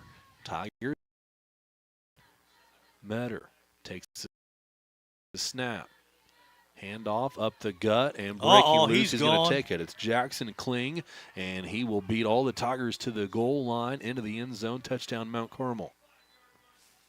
Number 41, Jackson Kling, takes it in for the Mount Carmel touchdown. 21-18 after the touchdown. Mount Carmel go for 2 and try to get within 1.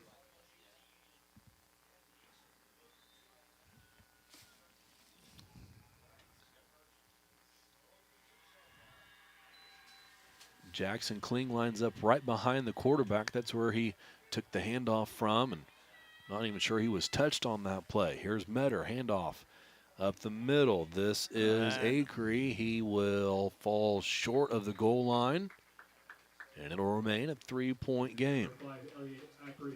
Again, the Tigers are able to stop the 2-point conversion, and they'll get the ball back after the kickoff. 7:06 left, 3rd quarter. 21-18, Tigers lead on the Paris Sports Network.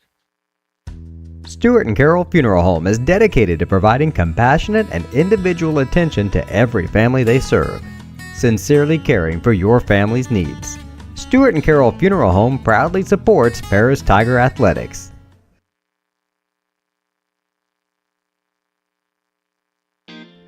Since 1950, Ingram's Waste Disposal has proudly served Edgar and Clark County with residential and commercial trash pickup, commercial compactor services, roll-off service, and mini roll-off services. Stop by 501 Grandview Street in Paris or call 217-465-3335.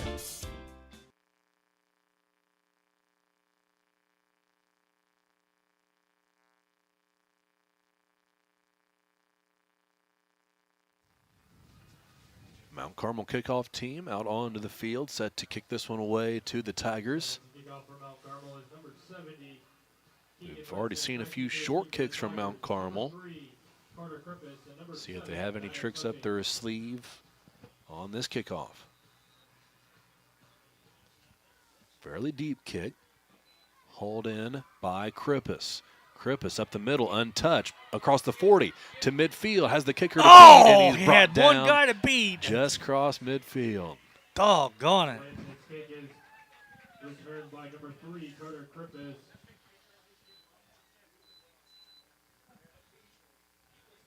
That's the kicker. I believe it's 76, Matt Garrison, just a sophomore. He made the stop. A touchdown saving tackle, but it does set the Tigers up with excellent field position inside their opponent territory. One guy in the backfield, everybody else is lined up wide. Rogers hands off to Burns. Burns bounces it outside, looking for the edge, finds it down the sideline for a few yards before he's chased out. It'll bring up 2nd and 3, maybe 4 for the Tigers. 6-yard gain on the play.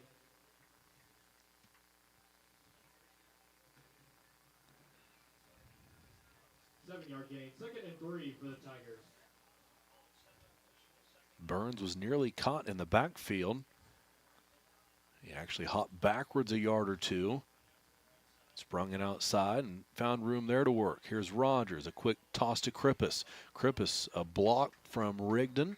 It's also Mason Vitale out here working on the defenders for him, and that'll spring him for a first down gain. For a gain of 4 yards, and a Tiger first down.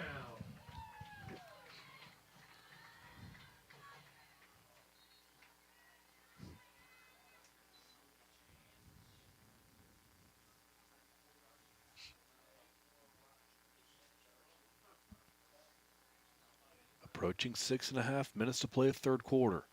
Rogers looks towards the sideline. Has a running back to his left and right. Takes the snap. Fakes a handoff. Now gives it to Rigdon. Rigdon has 3 Golden Aces in the backfield waiting for him. Number 6, Garrett Rigdon, the ball carrier. Tackle made by number 52, Braden Mason.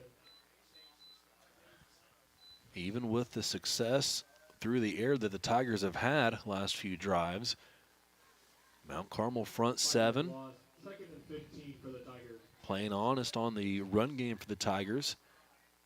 Found themselves with 3 men in the Tiger backfield that play. Rogers takes the snap, looks left, still looking. All receivers covered, now spins back around. Finds room in the pocket, lobs one up towards the goal line. It is picked off. Wow. There is a flag on the play. We'll check it. Right now the signal is a touchback for Mount Carmel as the defensive back ripped the ball away from Dawson Rogers. Tiger offense right now staying on the field. It is an illegal man downfield.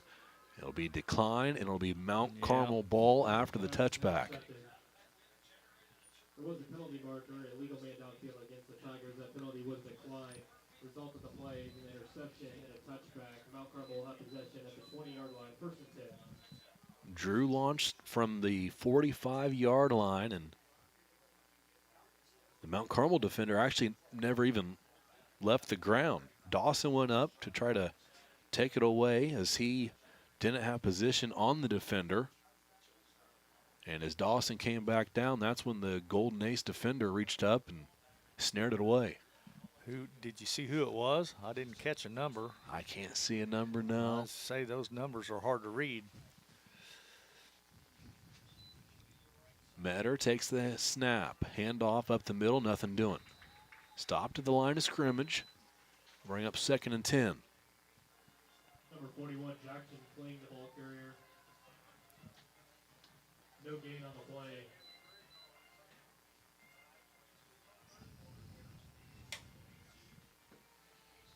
Second and 10 for Mount Carmel. Sun trying to poke through the clouds here at Paris High School. A bit brighter out on the field. As Mount Carmel lines up for their 2nd and 10. Metter, he's going to throw it. Looks over the middle.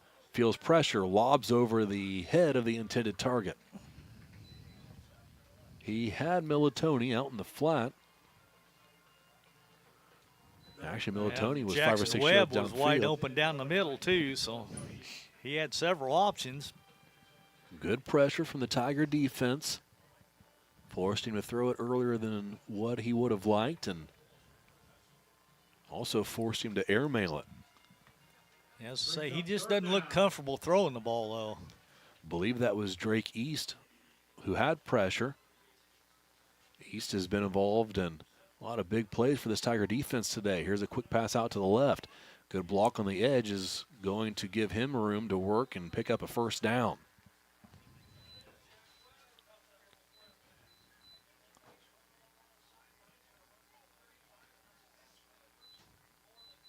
Metter's pass is complete to number 4, Jack Webb. We'll see if this becomes even more of a trend than what it already is, as Mount Carmel's slung the ball around a bit more here this quarter. They are playing with the wind, and the Tiger defense is obviously accustomed to seeing the run game. Still all bunched in close to the line of scrimmage. Handoff up the middle, gain of 2 or 3 on the play. I think that was Acree. Yeah, I was going to say it was Acree. 3-yard gain on the play. 2nd and 7 for Mount Carmel. 4 minutes left in this 3rd quarter. Tigers still lead by 3. Mount Carmel marching after the turnover.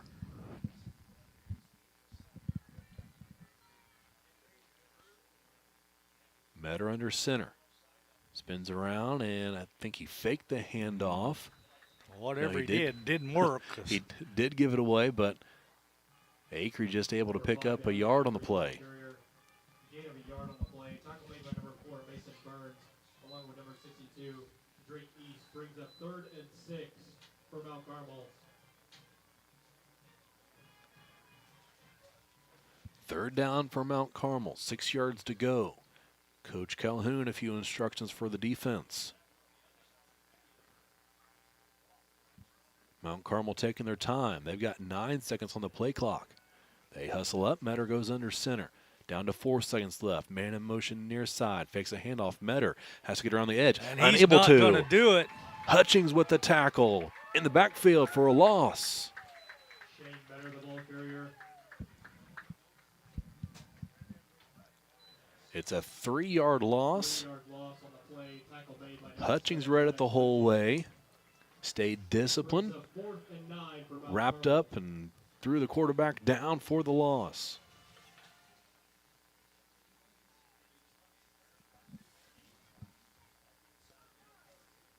Mount Carmel will line up to punt this one away. Kick is up. Short kick. The wind will carry it a few extra yards.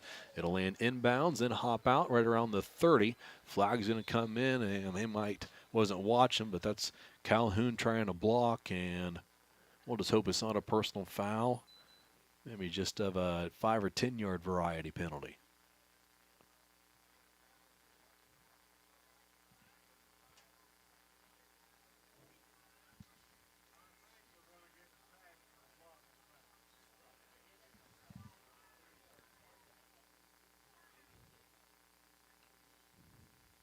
Mount Carmel Golden Ace was asking for a flag before anything had really even happened. He was looking at the official with his arms up, and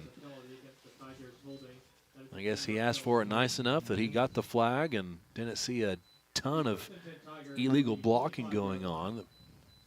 Both guys fell to the ground, but I thought Andre was able to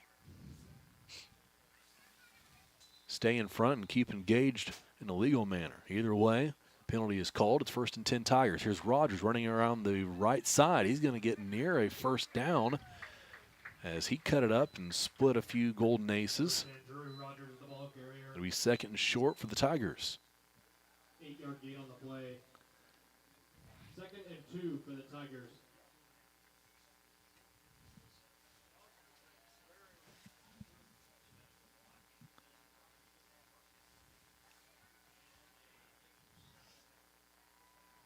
Second and 2 for Paris. Rogers takes the snap.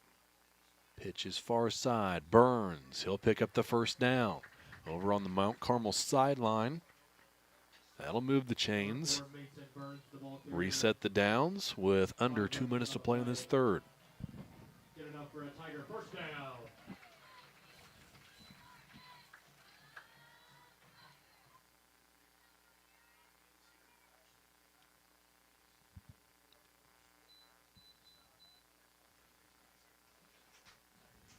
Tigers lead by 3. First down. Here's a snap. Rogers gives to Burns up the middle. Burns is knocked he down almost just broke past it. midfield. Big time pickup for Mason Burns.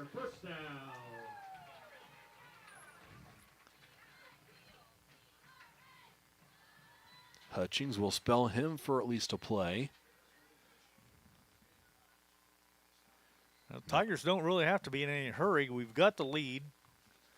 There's only a minute left in this quarter, and then we'll have the wind at our backs next quarter, so everything's kind of stacking up in our favor. Rogers takes the snap. He'll run left this time. Lowers his shoulder, runs over a Golden Ace, stays in bounds, and is lifted up and thrown down by the Mount Carmel defense. But not before he picks up a gain of, see if they gave him 10 or 11. They will. First down Tigers. They'll move the chains. And a Tiger first down.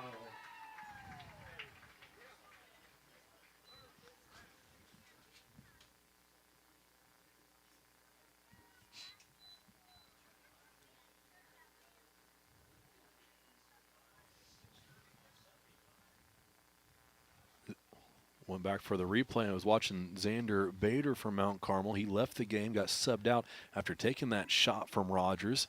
Drew lowered his shoulder and delivered a big blow to the defensive back. Here's Hutchings, far side. Makes the catch, finds the edge, picks up 5 or 6 on the completion.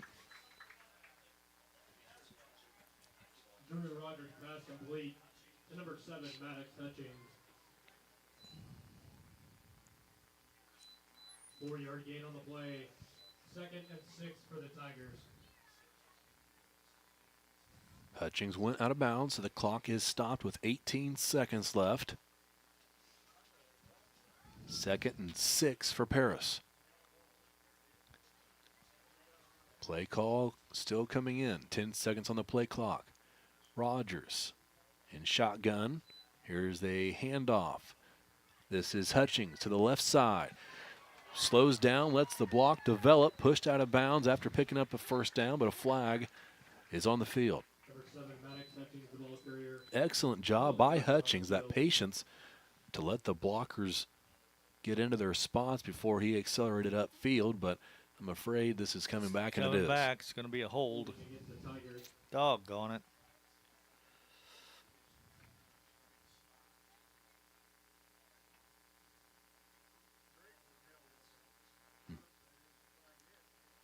Yard penalty remains. 2nd down.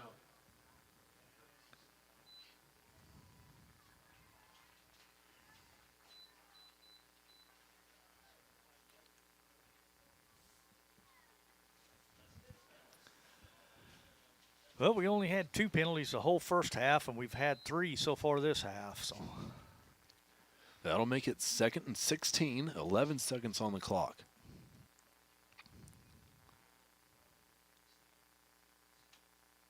Rogers takes the snap, drops back. He's going to pass. Rolls right. Has Dawson Rogers there. He'll release, go downfield, and Drew's going to flick it out of bounds. It did not get back to the line of scrimmage. I see a flag over there on the little far sideline. Yep, intentional grounding on Rogers.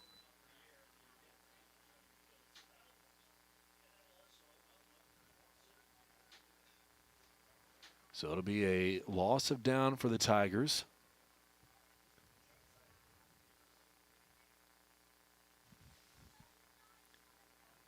Flag sits on the 50-yard line. We'll see exactly where they're going to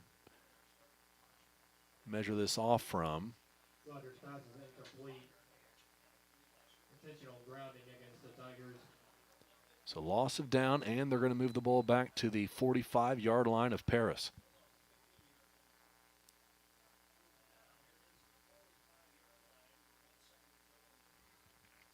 One second showing on the clock. Third down for the Tigers. The ball sits at the 45. They have to get down to the 25. Rogers throws it back. Here's Rigdon. He catches, has to get past a couple of Golden Aces, and he would have had room to move. Unable to do that, though. They closed quickly on him, and they brought him down after a short gain on third down. So when we start the fourth, it'll be 4th and long for the Tigers, but they do lead by 3. It's 21-18 over Mount Carmel here on the Paris Sports Network. The skating rink at Twin Lakes, formerly known as Twin Lakes Roller Rink, has been a popular establishment in Paris for over 60 years. New owners CJ and Mary Jo Becker are bringing new life to the skating rink with arcade games, a snack bar, TV hangout area for teens, and lots of roller skating. Stop by 1250 North Main Street in Paris on Friday and Saturday nights from 6 to 10, with a 5th quarter on Friday nights until midnight, and on Sundays from 2 to 4. Follow them on Facebook for more upcoming events.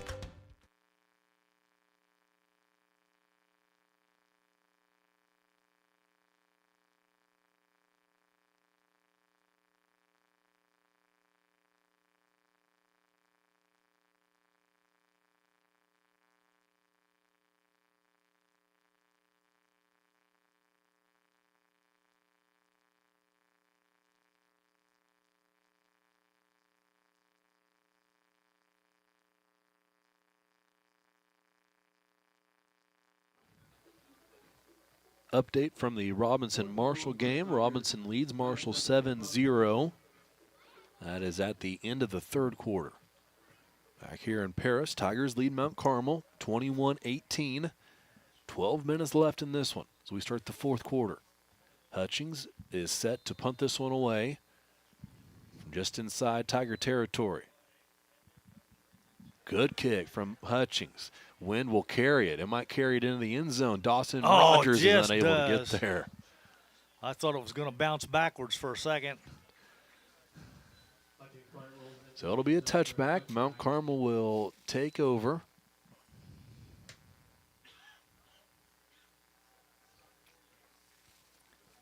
And now we'll be playing against the wind. So we'll see if they stick to the ground game.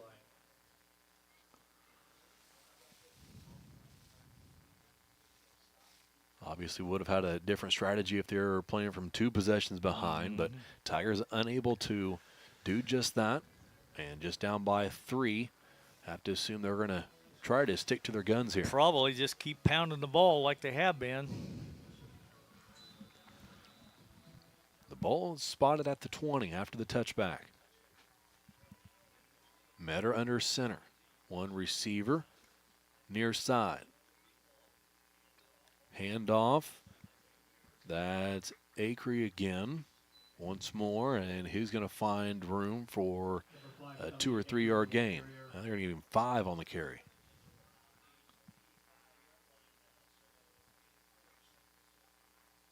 Four-yard gain on the play. 2nd and 6 for Mount Carmel.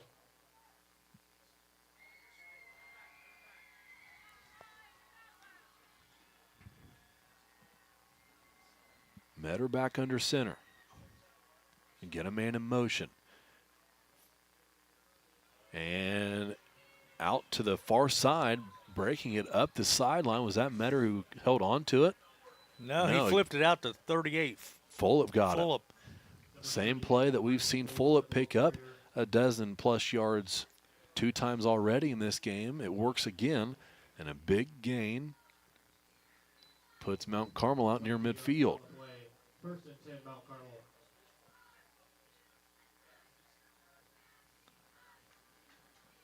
You need your defense to really stiffen up here now.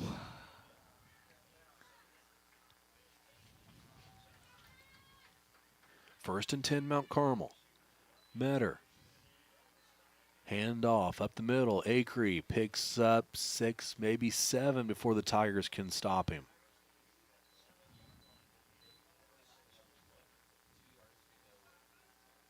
Number 5, Elliott Acree, the ball carrier. 7-yard gain on the Tay play. Deer on to replace Logan Curl on the Tigers interior. 2nd and 3 for Mount Carmel. 2nd and 3 for Mount Carmel.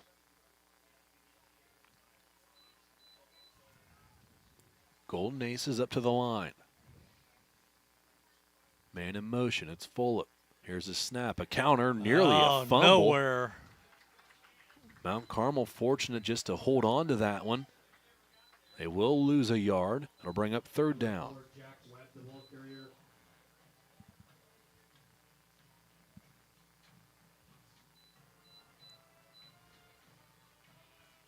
Flores Amaro there on that stop. He wasn't fooled at all. So Tackle made by Dylan Flores. 3rd and 4 for Mount Carmel. Metter under center. Takes a snap, handoff up the middle. Here's Kling. Kling gets a first down and more inside the 20. Brought down inside the 15 of the Tigers. I think that was that Krippus who chased him down. I believe it was. Kling is going to stay on the field. Appears to be injured. Officials will call for timeout to check on him, but not before a huge gain for Mount Carmel that gets them well inside Tiger territory. We'll take a break here as they tend to the injured Golden Ace and be back on the Parasports Network.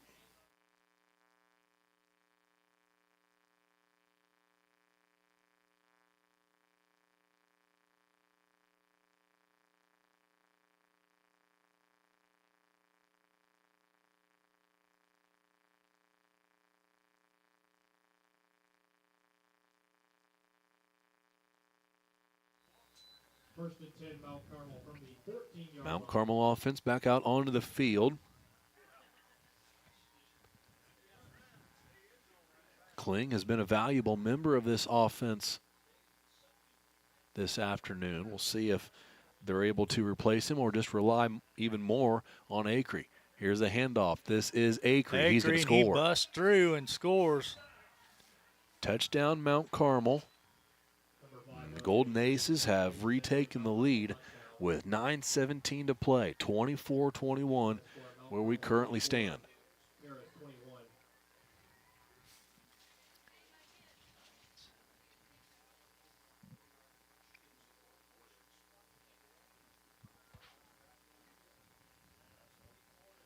Mount Carmel will line up to go for 2 and attempt to make this a 5-point lead.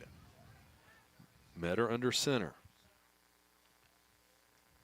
Metter, handoff Acree. Acree nowhere to go, but can he shake through? He can. Across the goal line, 2-point conversion is good, and it's 26-21 Mount Carmel.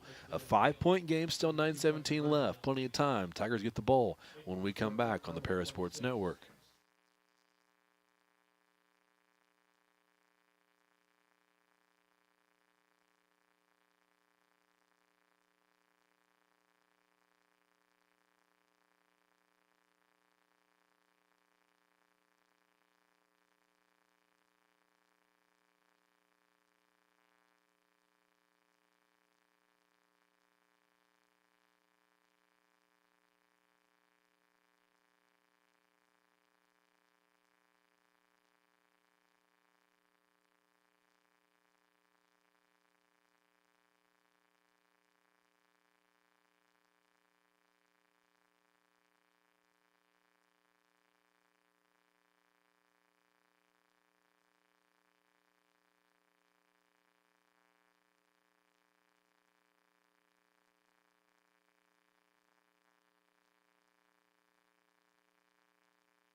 Tigers set to return this kick, now trailing by 5.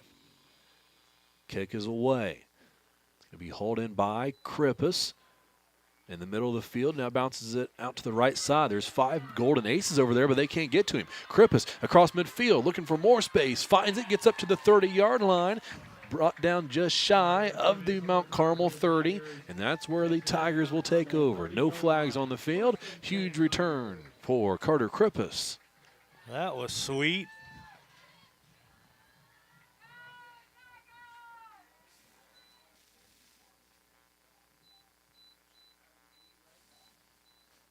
It's going to be Mount Carmel 31-yard line where Paris starts. So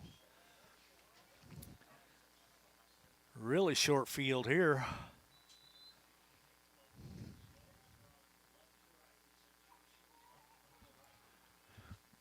Rogers lines up in shotgun. Has Burns to his right, hands it off to Burns, and he'll lose a yard. Maybe 2 on the play as the Golden Aces were in the backfield. Jack Webb with the tackle. Loss of 2 on the play. Tackle made by number 4, Jack Webb. 2nd and 12 for the Tigers.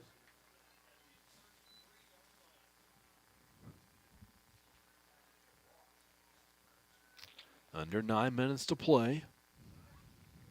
Krippus and Mason Vitale out wide to the left. Dawson Rogers near side to the right. Snap to Rogers. Drew gives to Burns. Burns picks up the yard or 2 that he lost and picks up an extra 1 or 2. It'll be 3rd and 8 or 9 for the Tigers. 40-yard gain on the play. 3rd and 9 for the Tigers.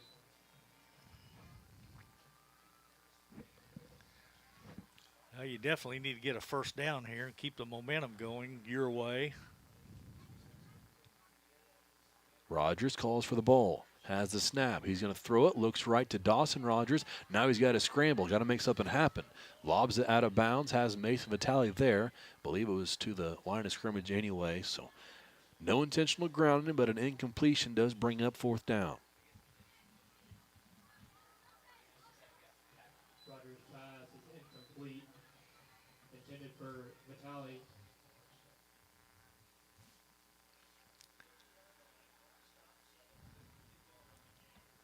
Fourth and 9.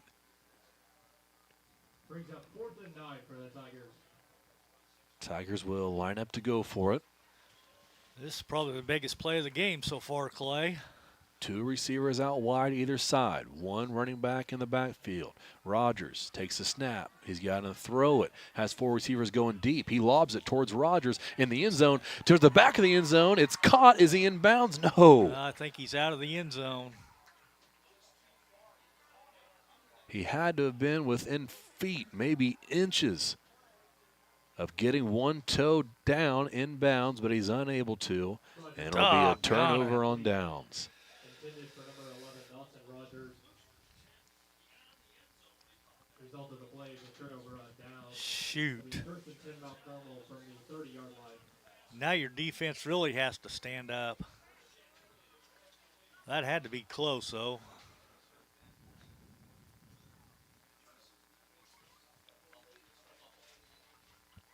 .7:39 still showing on the clock. Tigers trail by 5.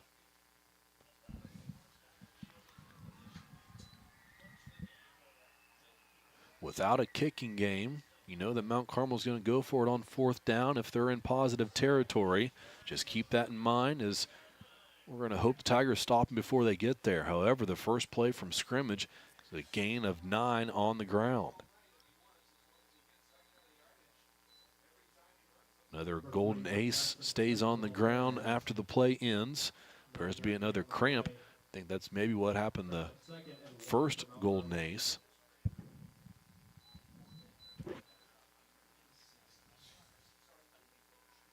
That's the same Golden Ace. Yeah, Jackson Kling. Kling, yep. Again, getting stretched out. So he'll head to the sideline.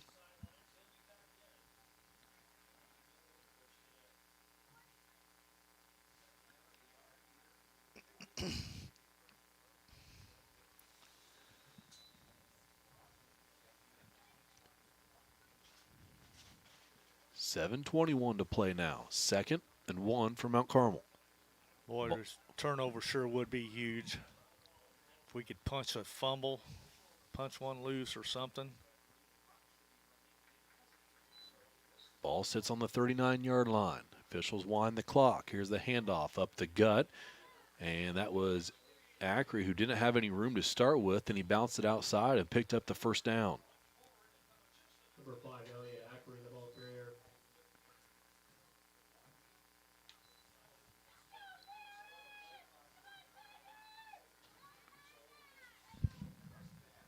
Yard gain on the play.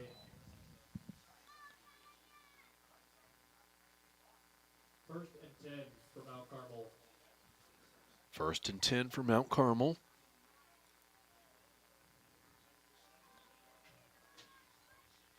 They'll snap it from the 42-yard line of their own territory. Faking a handoff is Metter, then he's hit hard in the middle of the field and dropped after just a few yards. Number 3, Shane Metter, the ball carrier. 4-yard gain on the play. Brings up 2nd and 6 for Mount Carmel.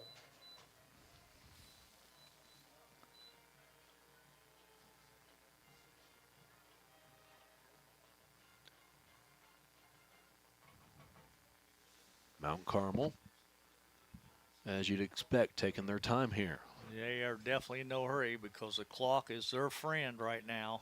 There is 5 seconds on the play clock, though. They got to get moving. Here's the snap. Metter takes a handoff. He'll take it himself. Follow the man through the hole. Pick up the first down. And Mount Carmel will now operate inside Tiger territory.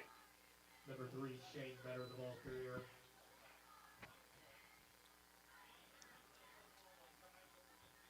Halfway through this 4th quarter. First down, Mount Carmel. 5-yard gain on the play. 1st and 10, Mount Carmel.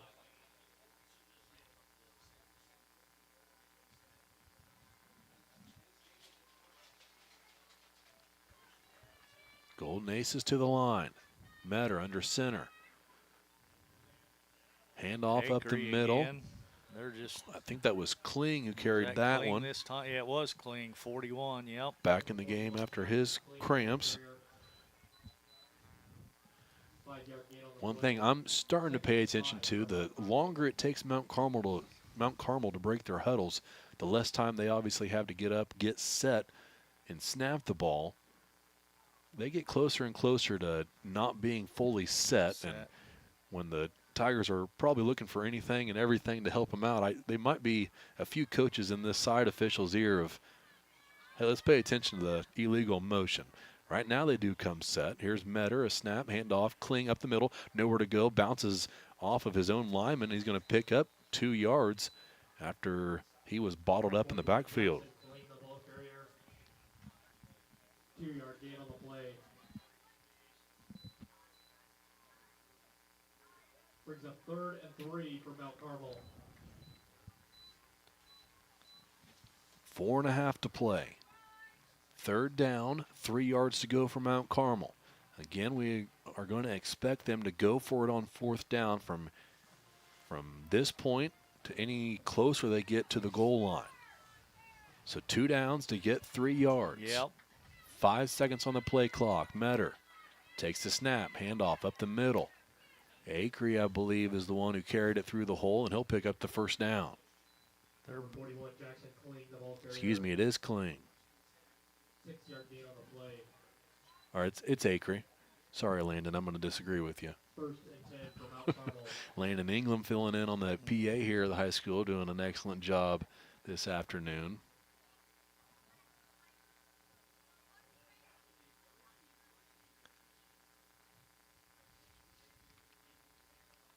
Is Jeff listening? We got to talk about how big his shoes Landon has to fill in. I don't. He's probably playing golf. I think he's in that Terre Haute City. Okay. I know it was a 2-weekend deal, and he played last weekend. Here goes Acree, breaking it loose, and he's celebrating on his way to the end zone. Touchdown, Mount Carmel. That's trouble for the Tigers, as it'll make it a 2-possession game, 32-21. And a crucial two-point conversion coming up from Mount Carmel. Right now, Tigers could use 2 touchdowns to take the lead back.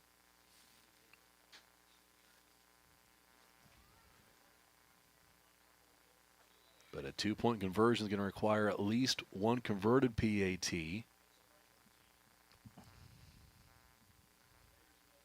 Let's see what Mount Carmel can do. One more start from the Tigers needed. Here's the handoff. Acree up the middle, untouched, in for 2. Elliot Acree takes it in for the 2-point conversion. That makes the score Mount Carmel 34-21. Mount Carmel has extended their lead to 13 here late in this fourth quarter. We'll take a break and be back to finish this one out on the Paris Sports Network. Family owned in Paris for 38 years, Savoya's Pizza is the place for real Italian food.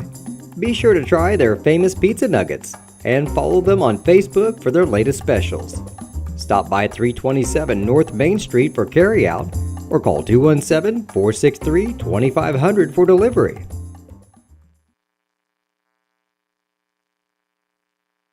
White Sheet Metal Heating and Air Conditioning have been your hometown boys for over 50 years, offering 23.5-hour service.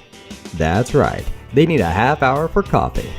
Call John at 217-465-3195.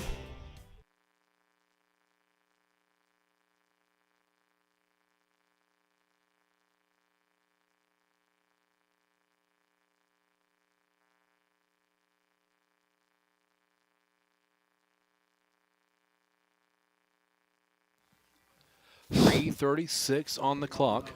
Tigers trail by 13 to Mount Carmel. Back deep to receiver the Tigers is number 7, Maddox Hutchings, along with number 3, Carter Krippus. Hutchings and Krippus back deep for the Tigers. Last time in this spot, the returners broke it loose for the Tigers, and Mount Carmel's not going to give them a chance this time. Sweet falls on the ball. Linton's kick is recovered by number 41, Skylar Sweet, at the 38-yard line. First and 10 Tigers. Paris will take over from their own 38-yard line. All 3 timeouts. 3:35 to play.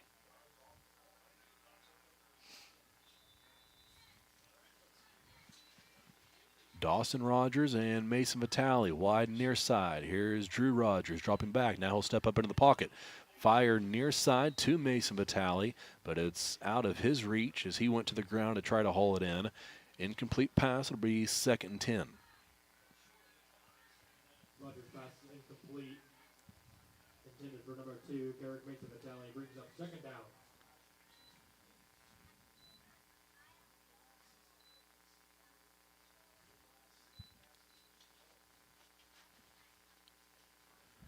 Rogers takes the snap. He'll throw again. Has time, steps up, has a man, finds him, gets it to Krippus across the middle, who's brought down as after he crosses midfield. He got rolled up on by the tackler. He might take a play or 2 off here. He will. Camden Yantis will check in for him and line up over on the far side. Tigers going to have to move quickly. They're set, ready to go. 3:20 to play. New set of downs. Here's a snap to Rogers. Rogers has time again. Fires far side. Carrick Mason Vitale down the sideline. Picks up 15, 20 yards. Shakes loose of a tackler inside the 20. Great fight, Carrick Mason Vitale. Rogers pass complete to number 2, Carrick Mason Vitale. 3:05 to play. Tigers need 20 more yards to get the first of 2 touchdowns they need. Down to the 20-yard line, 1st and 10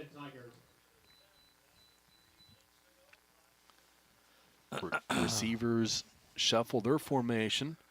We'll have 3 wide up, line up wide to the right.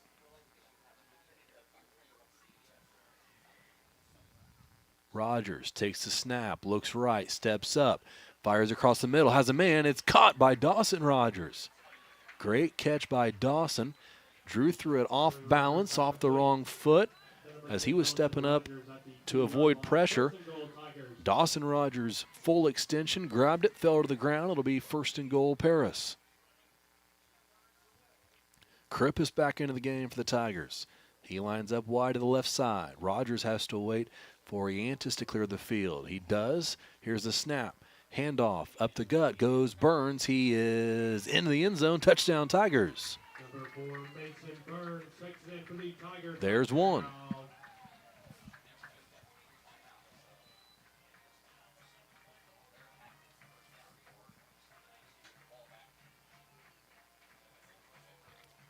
.223 still to play. Dang flies.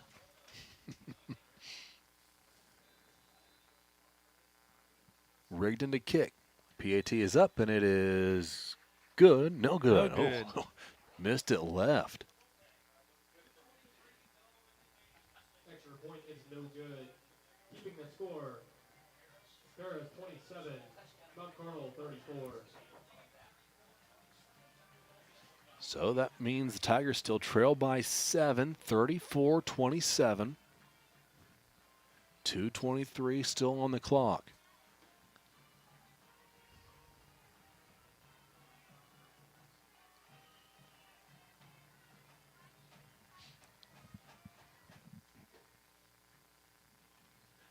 Paris also has all 3 timeouts remaining.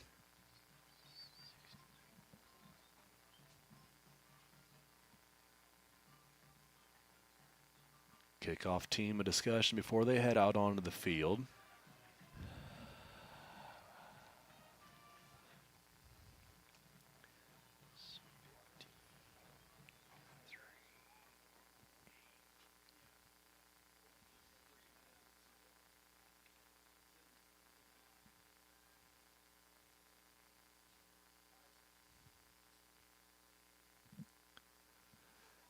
Well, maybe we can get an onside kick and recover it, but looks like Mount Carmel's got all their guys up front except for one guy. Rigdon does have it teed up to kick an onside. Might be best to try to pooch it over the front line, yeah. And have somebody chase it down. Let's see what happens. There's 5 Tigers lined up in a bunch down here. Here's the kick from Rigdon. He lobs it up, bounced it off a golden ace, but it fell right down to the ground like a catcher would block a ball in the dirt. And it's fielded by Mount Carmel. Yeah, I'm like you, Clay. I think maybe just a little pitching wedge up over that line and land it back about the 45 or 40 and hope for a bounce. Yeah. Hope that you guys have enough momentum in those 10 yards to outrace the returners. Because now your defense is really asking a lot out of them to get a stop with only 2:21 to go. And yeah, probably might not have to be, well, I don't know. I'm wondering if Tigers have enough time to, do they need a 3 and out here? They got 3 timeouts, 2:21 left, ball is at midfield. Metter under center, takes a snap, handoff. Acree up the gut with it. He'll pick up 3. I'll give him 2.5 or 3. And a timeout called by the Tigers, their first of the half. Number 5, Elliot Ackery, the ball carrier. That play took 9 seconds. Timeout, Tigers.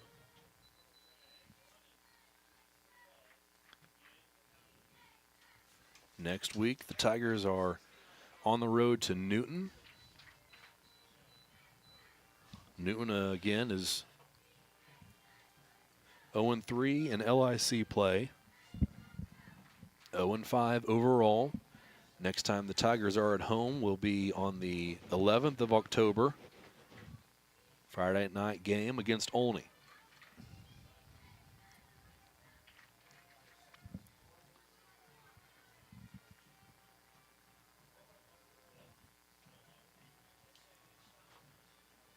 Tiger defense back out onto the field.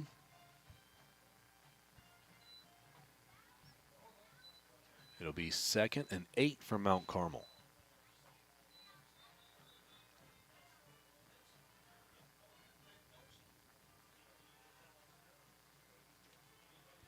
Here come the Golden Aces.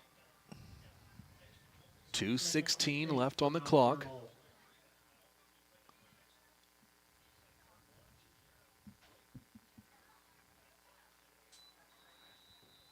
Tigers have 10 in the box.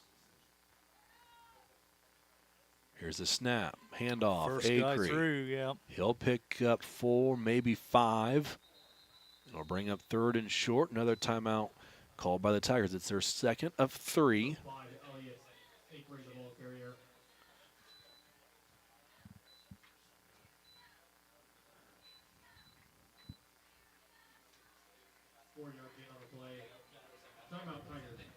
Maybe they didn't even give him that much. So it looks like it's going to be 3rd and 4 for Mount Carmel. Ball sits on the 44-yard line of Paris. Have to imagine the Tigers still need 2 stops. It's going to be, if they can stop them here, it's going to make Mount Carmel think about it, yeah, but you pretty well guaranteed they're going to two downs to get the 4 yards they need, so. Yeah, I would anticipate anything that's not a loss of yards. I'm going to expect Mount Carmel goes for it on 4th down with the success they've had, even in short yardage situations today, other than 2-point conversions, right? Coaches in the Paris huddle just saying, hey, boys, act like this is a 2-point conversion. 2-point conversion, yeah. Let's stiffen up and put a stick in there and maybe even knock the ball loose. That would really be great. 1 timeout left, 2:10 on the clock. Mount Carmel lined up. 3rd and 4. Metter under center. Takes the snap, handoff. Acree breaks it loose. Oh, he just almost broke the whole thing. If that wasn't for Burns hanging on. Burns brought him down, but not until a 1st down is picked up down to the 35-yard line. 1 timeout left. Some of the play clock's already going to run off after this play, so the last timeout's used, it'll probably be after this 1st down play for Mount Carmel.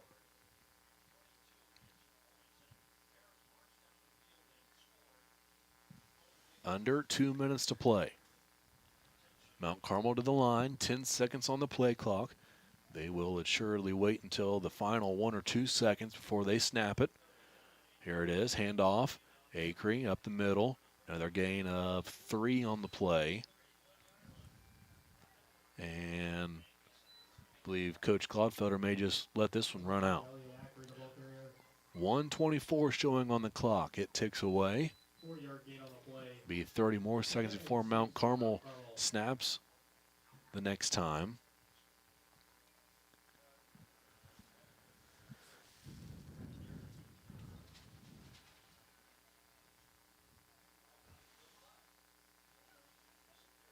And even after being in this game the whole way and having leads well into the second half, Pierce Tigers are going to fall just short here on homecoming. Handoff Acree, looking for another 1st down. Still fighting forward.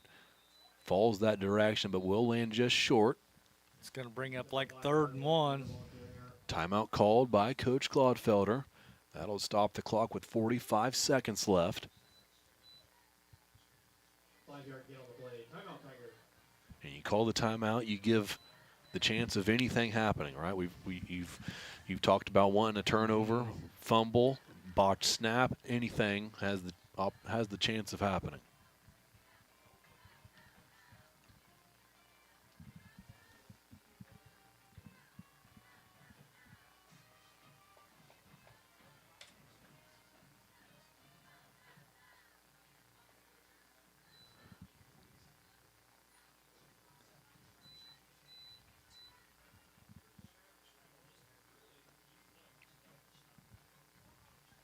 .45 seconds remain.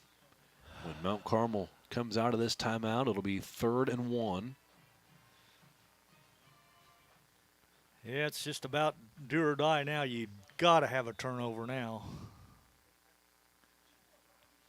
You definitely can't give up the 1st down. So. 3rd and 1 for Mount Carmel.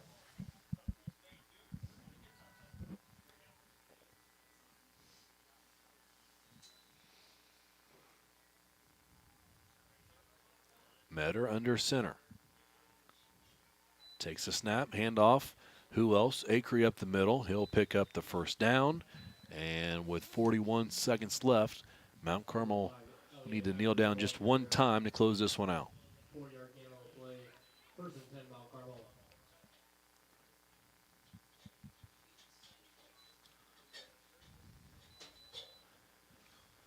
Another quality effort from Tigers here on this Saturday. Just another game where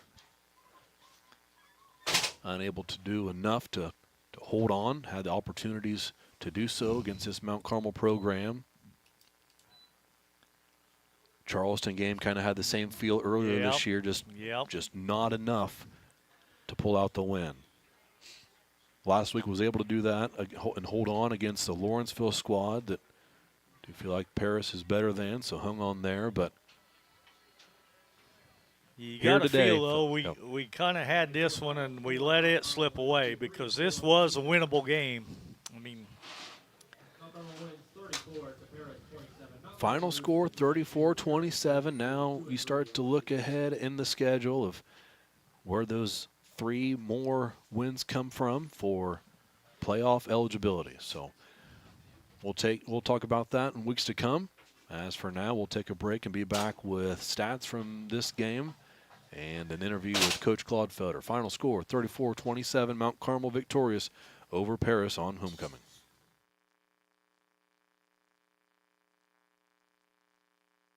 Farming is more than an occupation, it's a way of life. So when you want to protect your farm, it goes a lot deeper than protecting your crops, buildings, and machinery. You can't trust your farm protection to just anyone. You want an insurance company with decades of experience like Country Financial. We may have insured your parents' farm, or even your grandparents' farm. So let us put 80 years of experience to use for you.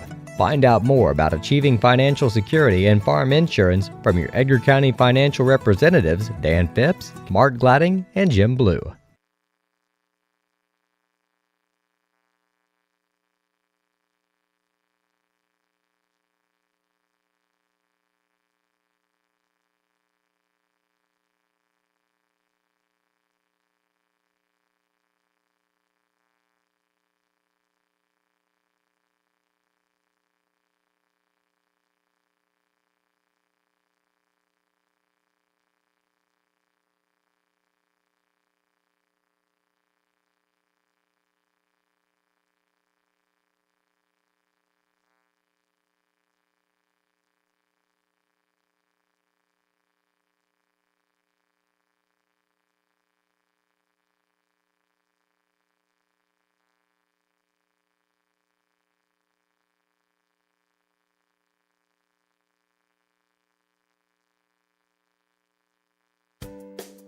Make plans to attend Lake Ridge Christian Church this Sunday, either for their traditional service at 8 a.m. or their contemporary service at 10:30 a.m.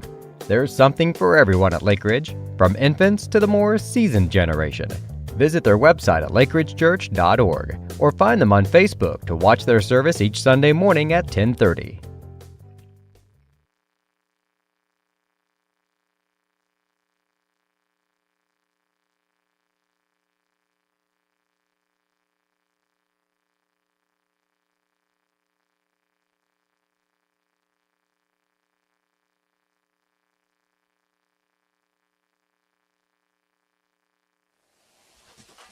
The Paris Sports Network would like to give a big thank you to our affiliate sponsors Dan and Sherry Hutchings, Steve and Lynn Young, Paul and Kathy Porter, Denny and Mary Lou Pine, and Tom and Marnita Stuck.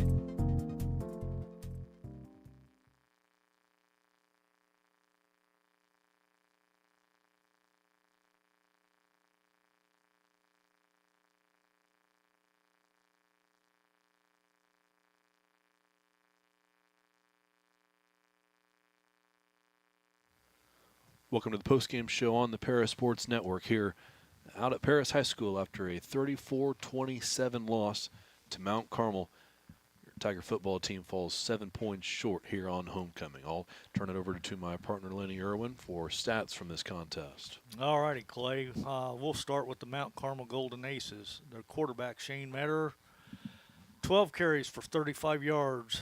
Their big running back, Elliot Akery, 35 carries, 169. Jackson Kling, their all-purpose back, I had him 8 carries for 111. Tobias Fulop, I had him 4 carries for 51. Andrew Rett, 1 carry for 8. And Andrew Melantoni had 2 carries for 27. Throwing the ball, Metter was 1 out of 4 for 13 yards. Jack Webb with that 1 lone reception. All their touchdowns came via the run. 4 of them by Acree and 1 by Kling. They had the 5 touchdowns. Nets their 34 points. For your Tigers, I had Drew Rogers, 4 carries for 19 yards. Mason Burns, 16 carries for 79, so he came just a little short of the 100 yards today that he needed, but he's still on pace to get 1,000 yards, I think. So Garrett Rigdon had 2 carries for -4. I had Carter Krippus 1 carry for 4 yards. Throwing the ball, I had Rogers 13 out of 20 for 203 yards, 2 touchdowns, and 1 interception. Catching the ball, I had Vitale, 3 catches for 44 yards. Krippus had 3 catches for 30 yards. Hutchings had 1 catch for 4. Garrett Rigdon had 3 catches for 30. And Dawson Rogers had 3 catches for 95 yards. So it looks like the rain is here now. It's fitting, I guess. The game's over, so looks like Coach is here, so I'll turn over the headset.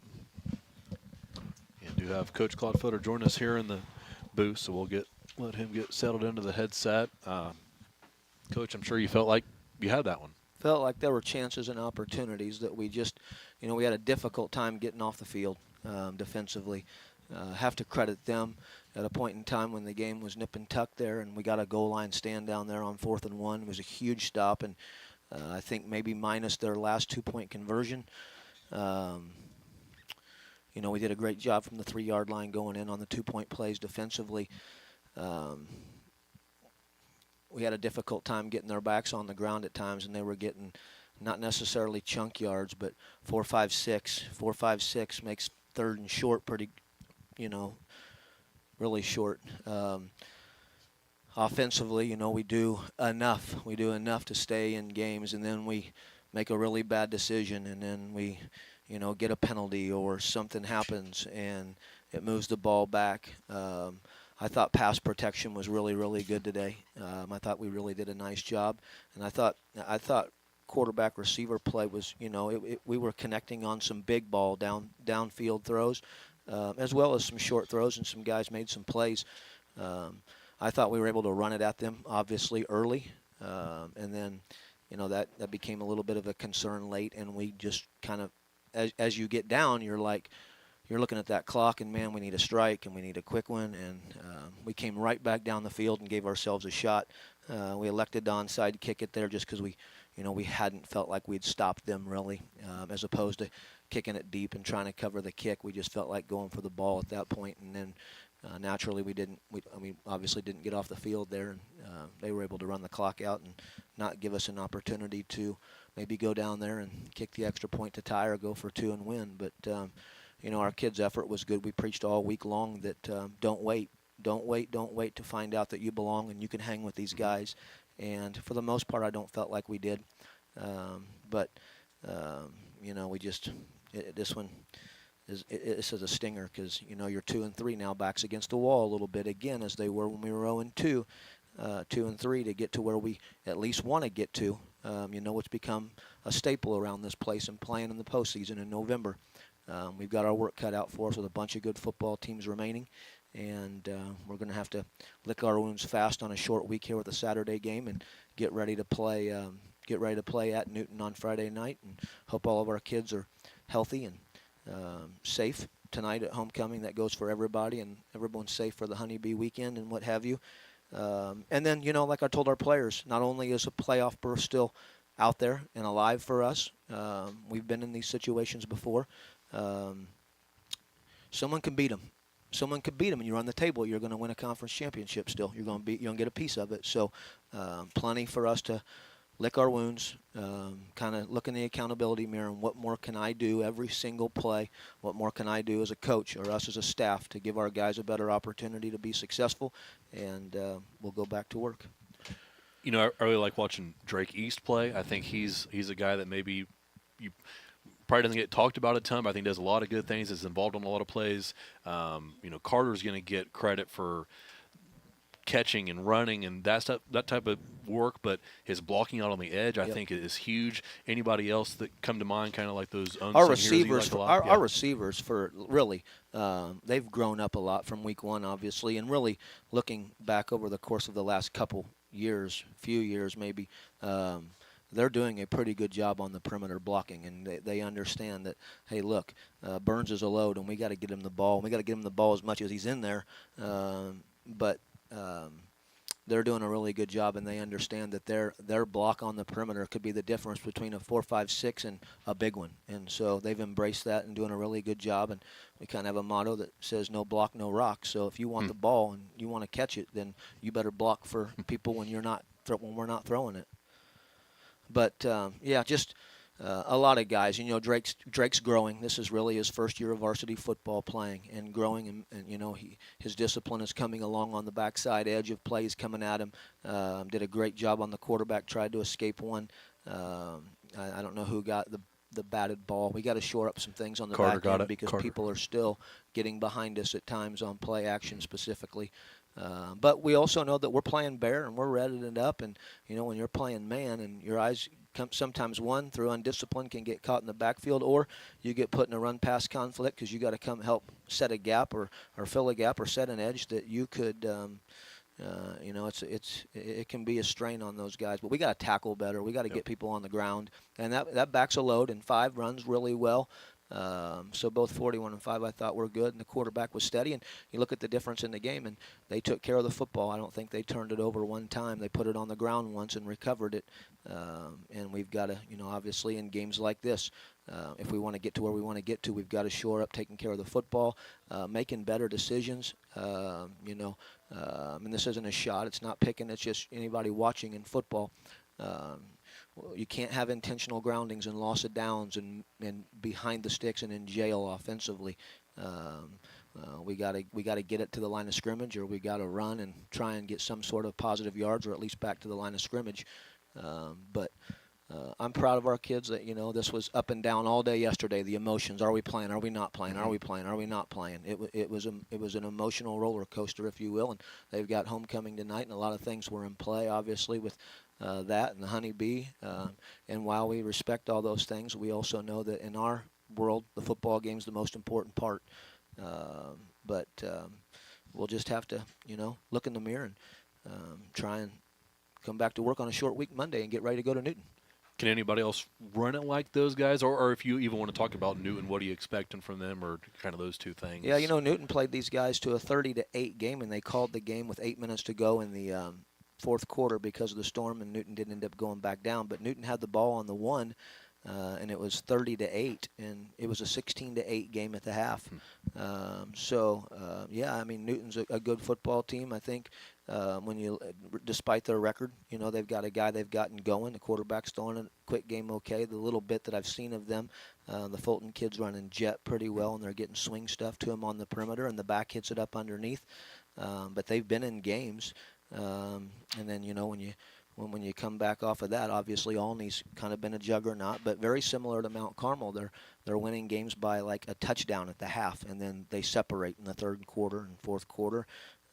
And Robinson, don't know what that game was like down at Marshall today, but you know, I know they had a pretty good player that was injured and maybe out for the season, but at one point in time they led KZ Westfield 19-6 before getting beaten, what have you, in that game.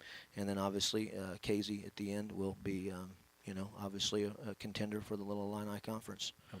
So, yeah, I mean, still plenty to play for, still plenty to get up and come to practice for, and even if there wasn't, you have to have pride.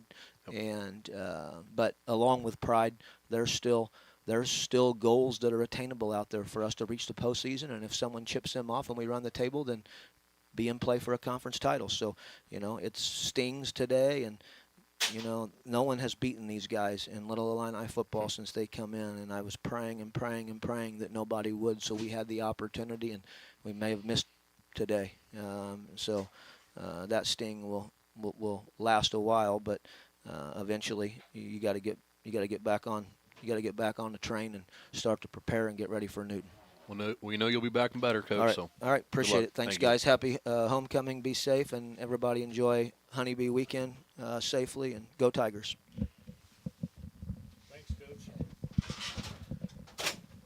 Appreciate those answers and words from Coach Claude Felder here on the postgame show, and it was always him joining us here, except for last week when you guys were at midnight thinking about interviewing and rather just go home. So we didn't blame you guys for that. Once again, we want to congratulate Graham Temples. He's the king. Templeton, Yeah. And queen is Gracie Watson. So congrats to them. They were crowned today at halftime. So hope everybody does have a safe honeybee, what's left of it. I mean, it seemed kind of fitting that it did rain right here during the post-game show, but looks like it's out of here again now. So hopefully everybody else has a safe weekend, and we'll pack things up and prepare for Newton next Friday. Well said, Lenny. Final score, 34-27. Mount Carmel wins by 7 here on homecoming. For my partner, Lenny Irwin, I'm Clay Best. Thanks for listening in. We're signing off on the Paris Sports Network. This has been Paris Tiger Sports on the Paris Sports Network. Brought to you by First Farmers Bank, Ingram Waste Disposal, Farm Credit Services, Templeton Funeral Home, Longview Bank, Chip and Bethany Keys at Seed Solutions, Terry Elliston State Farm Insurance, Stewart and Carroll Funeral Home, Crispin Farm Center, Country Financial, and our affiliate sponsors Paul and Kathy Porter, Steve and Lynn Young, White Sheet Metal Heating and Air Conditioning, Will and Mary Ann Majors, and the Mary Lou Pine family.